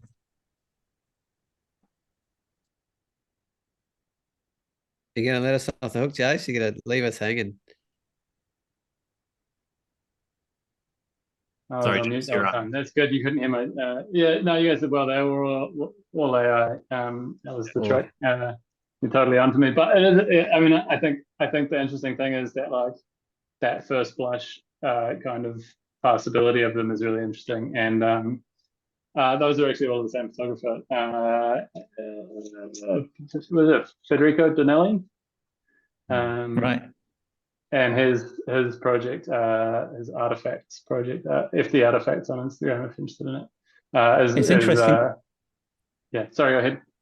It's interesting that the things we're looking at quite often aren't the things that are the real parts of the picture. It's the physics of stuff, like the text giveaway or like the zip going to nowhere. And I've seen the same when I've tried to create climbing photographs, is that everything is really convincing. It looks like a Jimmy Chin photograph, but it looks like somebody's taken acid when they've been putting all the rope work together. Yeah. I've tried really hard to get good mountaineering images, and they just the mountains are stunning and the climber looks great, and then there's just weird rope shit happening every time. Absolutely. Yeah. Or like if it's sort of like taking high altitude mountaineers, they end up looking like astronauts, and there's like tubes going everywhere from their oxygen mask. Or they've got a walking pole on the top of a 515 or something. Another aspect to that conversation, I think, of those images we just saw. So is it successfully communicating the intention of what the image maker, be it real or otherwise, is intending to do? Does it represent the character? Does it have a convincing narrative? Like, sure, you might have, a tiny little detail on the collarbone, but is it still presenting a really good emotion? Is it being successful as an image in other ways? And like as a photographic judge, for instance, I do a lot of that. I got to sometimes put aside the technical because there's often flaws sometimes in the images are presented, but it's still very effectively communicating a feeling or emotion or a story. And so that's where, to me, it gets a little bit blurry in terms of how successful an image can be, and does it still encompass the characteristics of a successful image? And you could probably argue that with some of those images that yes, some of them do. But then it's not a real person. So then it's like, what are you referring to then? And I guess that's where maybe the continuation of this conversation into the project side of things is is a really nice way to move forward Can in we terms. can we see some of Matt's pictures? Yes, I'd please. like to see. Yeah, please. I was just going to jump in on the topic of what Jase just showed as well, is that there was a really high profile case quite a few years ago now, where a photographer had photographed a model, uploaded that to a stock photography site with some limited kind of approval model release. And then that was used for an ad about AIDS and in print. And then people were contacting that model going, oh my God, I didn't know that you had this condition. And she was unaware that she was used in the campaign at all until that point. So for me, I see this as the way forward to creating kind of characters that can represent things where maybe either you should be using a model that's got is consenting to being photographed and used in that way and representing that issue, or if it's a situation where you can't have that, then having characters that are very lifelike and real are a good kind of get out of jail free card for corporations that want to talk about touchy issues but don't want to get in trouble with potential models or using somebody in a defamatory kind of way as well. That's very much like Jason's amnesty example a bit earlier, actually. Very similar viewpoint there. Yeah. Maybe we'll get people editing real images to have disappearing zips and non-round buttons, and then if anyone pipes up and says they don't want their image used, they'll say, "Oh, it just happens to look like you." It's AI. I promise. All right, so I'll just go through these fairly quickly, but feel free to slow me down. These are just things that I whipped up today. So they're not by no means the extent at what AI can operate. This is just an afternoon's dabbling. But one of the things I like about AI projects that I've seen are creating impossible situations, because you could probably do this in camera if you wanted to go out and create a giant fake pumpkin and then have somebody stand beside it. But you can do it in AI pretty quickly to have somebody proudly standing beside the gigantic pumpkin. Must or be you very can, soft. It looks like he's pushing into it a bit. Yeah. yeah, He's or got you a very can heavy have hand. a giant chicken visiting New York. Or you can imagine chicken. you can imagine what the landscape might look like on Mars or another planet. Or in 100 Yeah, years' mate, time. as you go through, could you kind of voice out the rough prompts that you were using for these images?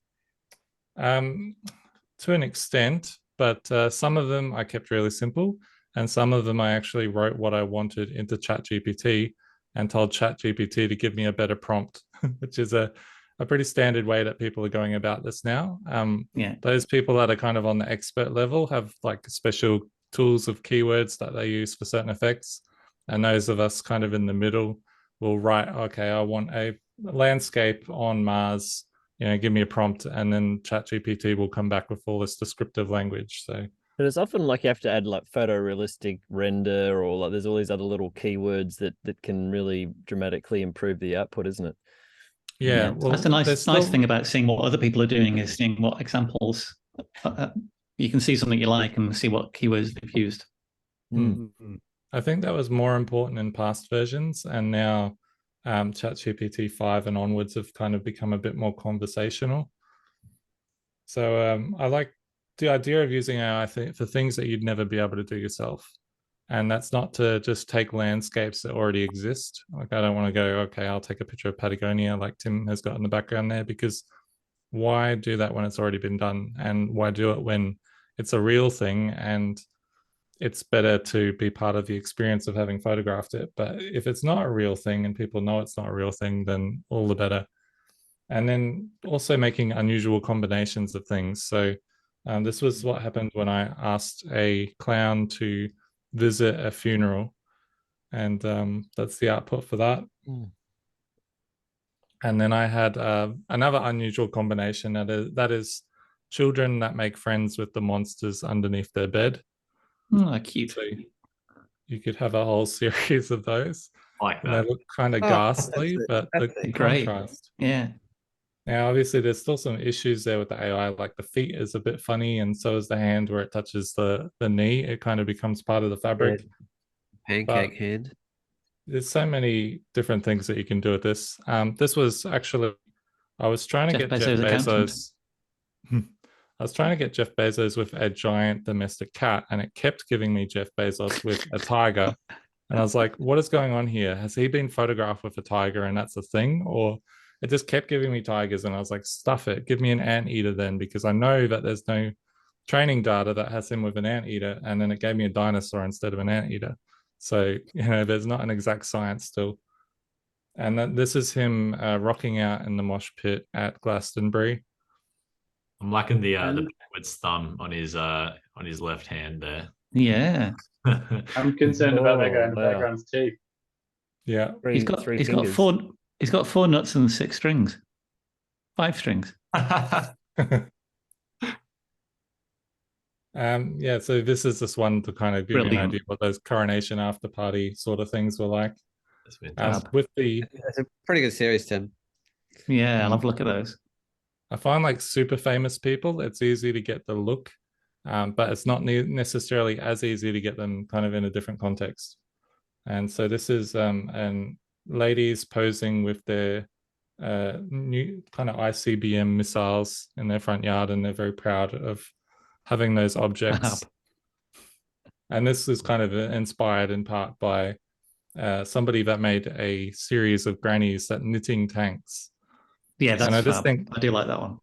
Anything where people know that it's fake but can find some enjoyment in it, I think is a good place to start. So this is supposedly Ronald McDonald also playing guitar in a crowd.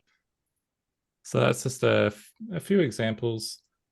And I think if you're taking imagery in a place that you'd just not be able to take it otherwise, then that's probably a good fun place to start. And then of course you always want to be transparent about things as well. I do like the storytelling aspect as well in terms of I've got time to share a quick thing I played around with. Oh, yes. Go for it. It's let me find my Mid-Journey. Is that it there? This is where you find out exactly what I've been looking at in the background. Well, there's Mid-Journey. There we go. I was having a look at telling a story about Nikolai Tesla having a fight with somebody. I just need to find the source. I'll tell you what, I'll find that and I'll go back and I'll come back in a sec with it. So There's pass on to somebody else. While you're doing that, I might share my screen and show Enrico Fossati's project, because it's really fascinating. It's like a blend of AI and Photoshop. Let me just get the window up. Yeah, that's the point. We talked about having less control over the output just purely through AI, but we haven't really talked about the fact that you can use tools you already have. Yeah. So it's kind of the Midnight Lodge being like this mythical style, Lord of the Rings style thing, and a lot of this is kind of like he's added the snow textures himself, and he's done some dodging and burning, and he's done multiple prompts and then blended different ones together. Just like it's probably done some dodging and burning on like this tree here. Like it's just looks really cool. He's got ones. Let me get out of here. Like just some amazing compositions, like just some really, really cool, fantastical scenes that he's got where you can see, where he's limited in his photography style. You can see it much, that this sort of thing bleeding through. And now with AI, where he might not have the technical skills of someone in Illustrator or, digitally painting, all that kind of thing, he can now kind of fully flesh those ideas out without limits. Does he share some of the starting points, or is it? I mean, I know it's not about that, but I'm curious. I don't know if he's been saying his prompts. I think he's just been playing around with it. I think he's just been sharing the final products from what I know. But yeah, there's just a really very gothic, ethereal style imagery.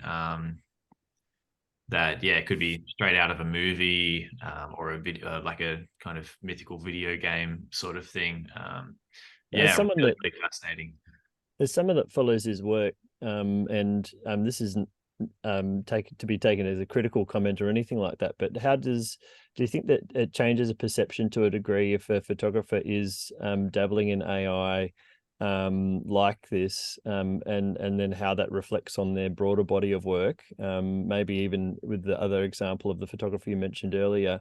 I guess it's about integrity and saying what you're doing and hopefully people trust you in that. But I think those two different cases. So with the Daniel Land case, he was making landscapes that looked like his landscapes and intended to blend in with his portfolio. Whereas these are very, very different from his actual landscape images and are of things that are quite clearly fake. And he's, said this is an AI project. This is a mythical sort of thing. And so I think, his approach has been to be very clear that it is AI, and also he's creating imagery that everyone knows is fantastical and not meant to be a faking of reality, so to speak. And so I think, the Daniel Land case opened up much more of a can of worms, whereas I think there's a lot more separation from Enrico's photography work, which is already definitely sounds like there's a line there that you need to be careful about if you're going to dabble, because the people that follow you have an expectation of what you're doing, and no one likes being deceived.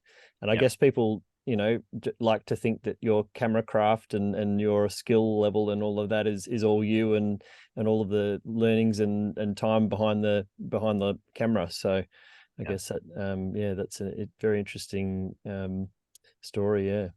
Yeah. Let me know, Tim, when you've got your thing up.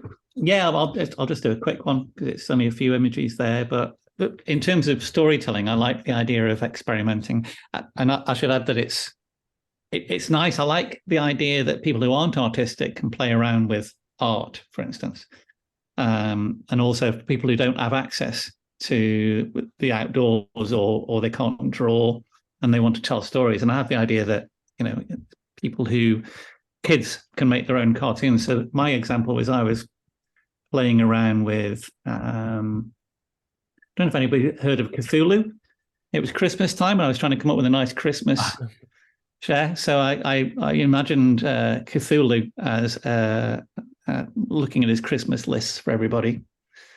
And then I thought, well, who can Cthulhu have a fight with? I've been reading about Nikolai Tesla. So we had a Nikolai Tesla and Cthulhu having a little fight with each other. And then that's the wet plate version of it. And then I thought, well, if we're going to get into fighting, we can have, who's the film director? It's Donald Trump and the Reservoir Dogs film director, Tarantino, having a Mexican boxing match. And then we thought we'd bring Cthulhu back into it and Nikolai Tesla to give it a go. And then we wondered, well, perhaps Donald Trump is Cthulhu. And if Donald Trump's Cthulhu, perhaps we need some Cthulhu-based MAGA icons. So, and in the end, I made some nice knitted toys based on Cthulhu and Make America Great Again, ending with my favorite knitted toy. Wow, you really went down a rabbit hole there. Wow. Very dangerous to play with stuff. On a similar theme, I thought you were actually going to bring it up earlier when you're talking about Republicans. The Republicans Instagram account is a great source of joy for me. That's Republican politicians as drag queens. Oh, fantastic. I shall be looking at that. Again, something you can't photograph. So. Did you have anything you've been working on, Jase, at all that you wanted to share? No, I think it's similar to what Matt said. I think it's dangerous sharing works in progress in such a fast-moving space, and I think I'm happy just talking about it in the abstract. But we'll see if I can produce something that I'm happy with eventually. Then I might maybe as a interesting, without showing anything, the interesting thing to me I'm finding is kind of similar to the work you were just showing, but maybe the other way around is using AI to generate assets that I can put into photographic backgrounds, which is quite fun, but it's hard to make it good. Yeah. Mm-hmm. Yeah. I think what I'm quite excited about in a way is the fact that a lot of what we see as common landscape photography, which is the sort of Thomas Kincaid-esque oversaturated world of exaggerated landscape, is now a commodity. Anybody can create it. But what is difficult to create is good project work based on locations. I don't see AI ever able to create a consistent set of images that represent an area, a real world area, in a way that is not hyper real, hyper exaggerated. And that leaves the space open for photographers to become custodians of an artistic output. I know. So I'm interested in how that will go. Will people engage with the real, natural photography more when hyperreal is commoditized? Well, I felt like when I speak very, very personal level, and I find I'm not quite sure how to engage with it yet. When I've never had this experience in my life much before, where I just look at an image and go, "Oh, is that actually real?" And I feel like it's just this time-honored process, and since digital photography in particular, even though it could be done in film days, and I've never done that before. And now I'm like, how do I feel about that? Every day I'm sort of like, do I need to question what I'm looking at, or the integrity of the artist? And it's kind of disconcerting. And I think from a day-to-day basis. So I'm not quite sure how to move forward with that in a constructive way, particularly when you can't necessarily trust the authenticity of people naming it up, because there's so many people playing around with not naming it up on purpose at the moment. So the deliberately sort of poking the egg. I literally just looked at Daniel Land's work while you were talking, and his unapologetic reply, "Are you still following me? Hundreds have left overnight, and I fully expected. All good. I don't care about the numbers anyway." It's just that unashamed sort of, I guess, process and time of experimentation that's out there. I think just going to maybe convolvulate things for a while. But we're sort of nearing the end of a 2-hour sort of session. But so I think it might be good to maybe pull back to the bigger picture a little bit and leave people with a few places to maybe move forward on and reflect on. And I know Tim's article in particular, I think, is an excellent start point for people to spend a bit of time with. Do you want to speak a little bit more about that article, Tim? I mean, yeah, it was really documenting my experiments with the very basics of Midjourney when it came out. I think it was when Midjourney 4 just came out. And I tried to describe how the technology works to begin with. And then I went through and put prompts in. So landscape photography Scotland or landscape photography Highlands, and saw what it produced. So it's a discussion of that process and where I think things sit. And what you can play with it. One of the things I played with it in the article was to say, let's look at a landscape painter. And let's say the Link Ring Brotherhood or the Hudson River School, and say, make me a painting, Hudson River School painting.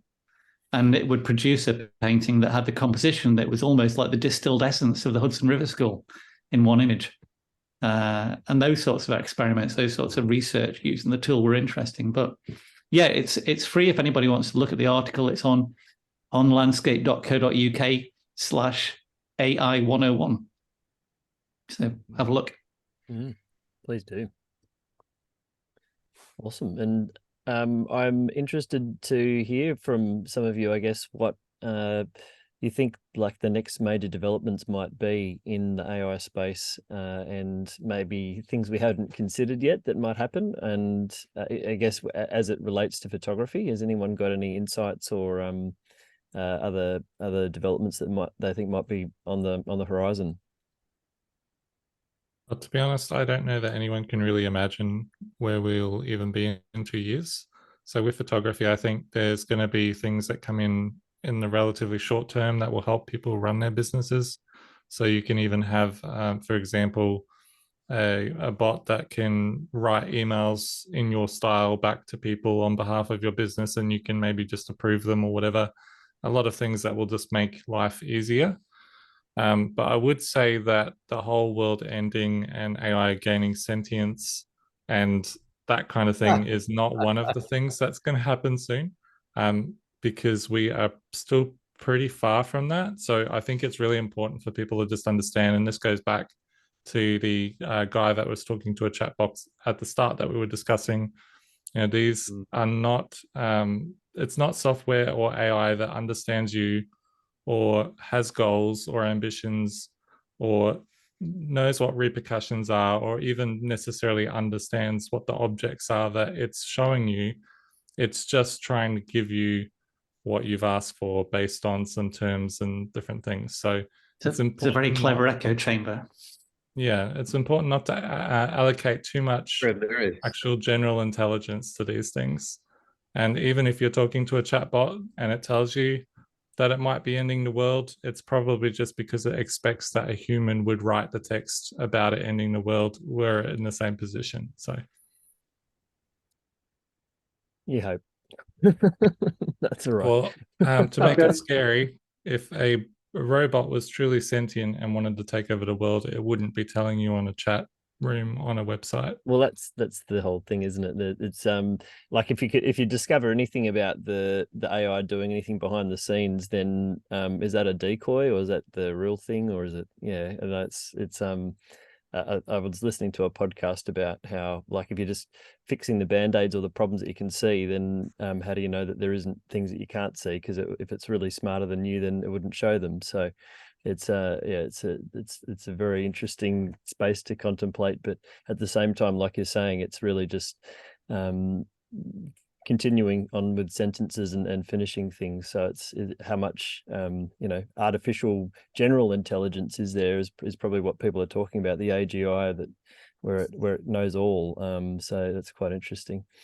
It's very funny examples of the Bing chat being rather threatening, being rather hostile to certain, like if people tried to game its system and get around certain things, it'd get really offended that you did that, and it just kind of aggressively tell you to stop and that you're a bad person and all this kind of thing.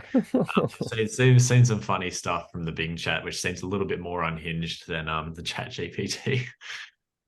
I think it's if people are like really try to test things and push things as far as it goes like that, you're probably going to get some responses, but it's not really what it's designed to do. Yeah, exactly. So it's sort of like trying to, I don't know, tease a dog and expect it not to bite you or something like that. It's kind of a what do you kind of expect kind of thing. Yeah. So yeah, but I do think we'll see some interesting things probably in the near future on curated data sets, because at the moment the data sets that these things are being trained on are just everything. There's no selective process or grading going on in terms of what's good photography or bad photography or styles. And I know some people are creating their own data sets of their own photography, but I can quite easily see in the future a job as somebody who curates input to these systems. So a museum might decide to create their own AI based on the history of art, or a stock photography system may decide that we've got all this stock photography, we can curate some of the best of it into producing art based on that. And garbage in, garbage out. We're putting a lot of garbage into these systems. It's incredible. It's producing what it is based on what's inside it, and it will get better and more interesting, I think. That's essentially what Adobe did. They used their stock library as their data set, which probably set a slightly higher standard of input. Not wildly higher, but slightly higher. I have a little closing note of maybe hopefulness, specifically in the context of art, which I've been pondering about lately, because there's a few memes around which you've probably seen, and which express a feeling that I had for a long time about AI image generation, which is that we were supposed to develop robots to do the horrible menial tasks so we could all go off and do things that bring us joy, like create art, but instead we made robots that create art. That's a good point. And that made me quite sad for a while. But then I remembered that AI doesn't create art, humans create art. And the most interesting uses of AI just take that artistic process and apply a new tool. So you can create pretty pictures all you want, but it's not art, because art's about process. So the most interesting stuff that's coming out of it is people who are already taking it in unexpected directions, or using it in an unexpected context, and using it to push the boundaries of interesting commentary, and that's where it's really powerful. And I think my prediction for the future is that we'll get a shitload more of that, because people are going to have this amazing new tool to produce political commentary and all manner of other interesting and unexpected things, which I think is going to be really cool. But unfortunately, there'll be a bunch of shit that comes out of it as well. Well, that's cool. Yeah, it definitely is awesome to be able to create those juxtapositions and very different, fantastical things that you just couldn't do otherwise. And I guess it makes it more accessible to more people to be able to do that. What's the? I mean, if you're just typing in characters on a keyboard, I mean, I guess you have to conceive of the idea. How much? Yeah, how would you? Do you call it art? I mean, is it how do you rationalize that? Well, I think that's where it's not just the sitting there.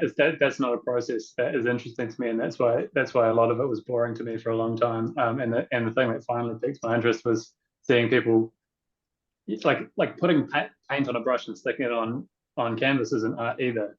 It's about the whole artistic process, and it's about the whole communication. And so this is just another menial way to arrange colored pixels, which is all we do anyway. But that's it's greater than the sum of its parts if you do it in an interesting way and you ask an interesting question or you make an interesting comment. I'm quite interested, Jason, in what you hinted on in terms of a positivist sort of outcome of it is being able to be a voice for the voiceless and using it to empower sort of elements of society or traumatic circumstances or scenes that are difficult to access physically that you could be very sensitively and very powerfully advocate using this sort of methodology. Again, I think the great shaping force that I'm most interested in is the value system behind why and how these technologies are being used are going to shape the power of its outcome. And everything has light and dark and shadow and light, and every new technology will continue to do so in terms of the intentionality of how it's used. So I think I just hope we find methods of transparency around being able to read through more and more where people are coming from, because there is an element of danger and power in people's hands through this and misinformation, and there's also a wonderful platform to be used for all sorts of amazing things. But yeah, that's a stay tuned conversation, that one, more than just about anything I've ever come across in my career as photography at all. There's nothing probably that compares except maybe the digital revolution. Where's that going? Or the conversation around Photoshop and realism. But this to me just opens up a can of worms way beyond any of those in terms of where and how it can be used and not just photographers' lives, but in society as a whole. It's going to be an interesting shaping force in the world, I think. Well, I think it's probably a nice natural sort of conclusion to the show there, I think, as well. Thanks so much for everyone joining us tonight. It's been a pretty interesting conversation. Oh, it just dropped out there, Licky.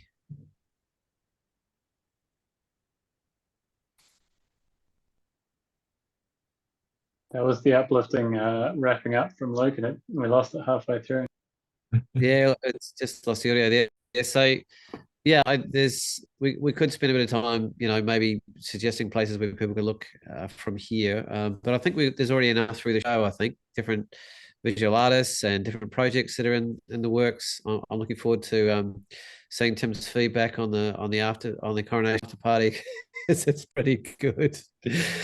And I just wanted to thank all you guys in particular that took a lot of time beforehand. Like I've touched base with all of you individually at times, and or at least very much known your awareness about this particular medium. And I feel like as a show, it's been one of the most energetic and proactive and full panels we've ever had. And as we all know, we're really just doing the proverbial scratch the surface of what's coming. But it's been a real privilege to get insights from three wonderful men from 3 different countries around the world to give a bit of breadth and a bit of context and a bit of possibility. And and we've lent into the shadow side a little bit, into the light side a little bit, into the fun side a little bit. And into the, oh my God, where is it going next sort of aspect of the whole lumbering beast that it is. But it's just quite simply absolutely fascinating. it's, and yeah, so thank you for your time in particular and for the efforts you made before the show as well to make sure we had some content visually. And yeah, I don't know, Ben, is there anything else you want to sign up with yourself, or anyone have any parting words before we wrap up the show for part one of what might be many shows on AI?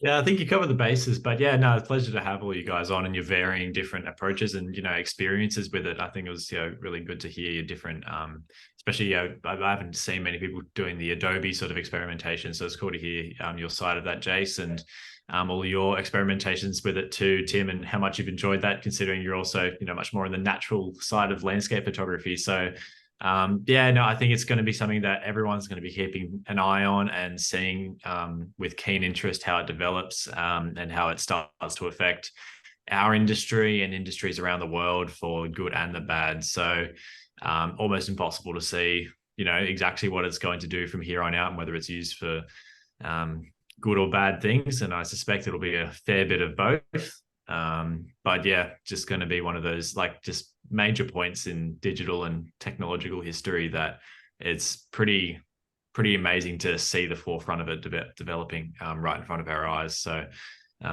yeah, thanks for joining us and talking us through it. It's been a really interesting conversation. It's been awesome. Thanks so much for everyone joining us, and until next time, we'll leave it there and have a good night, good evening, everybody. Cheers, Thanks, everyone. See you, everyone.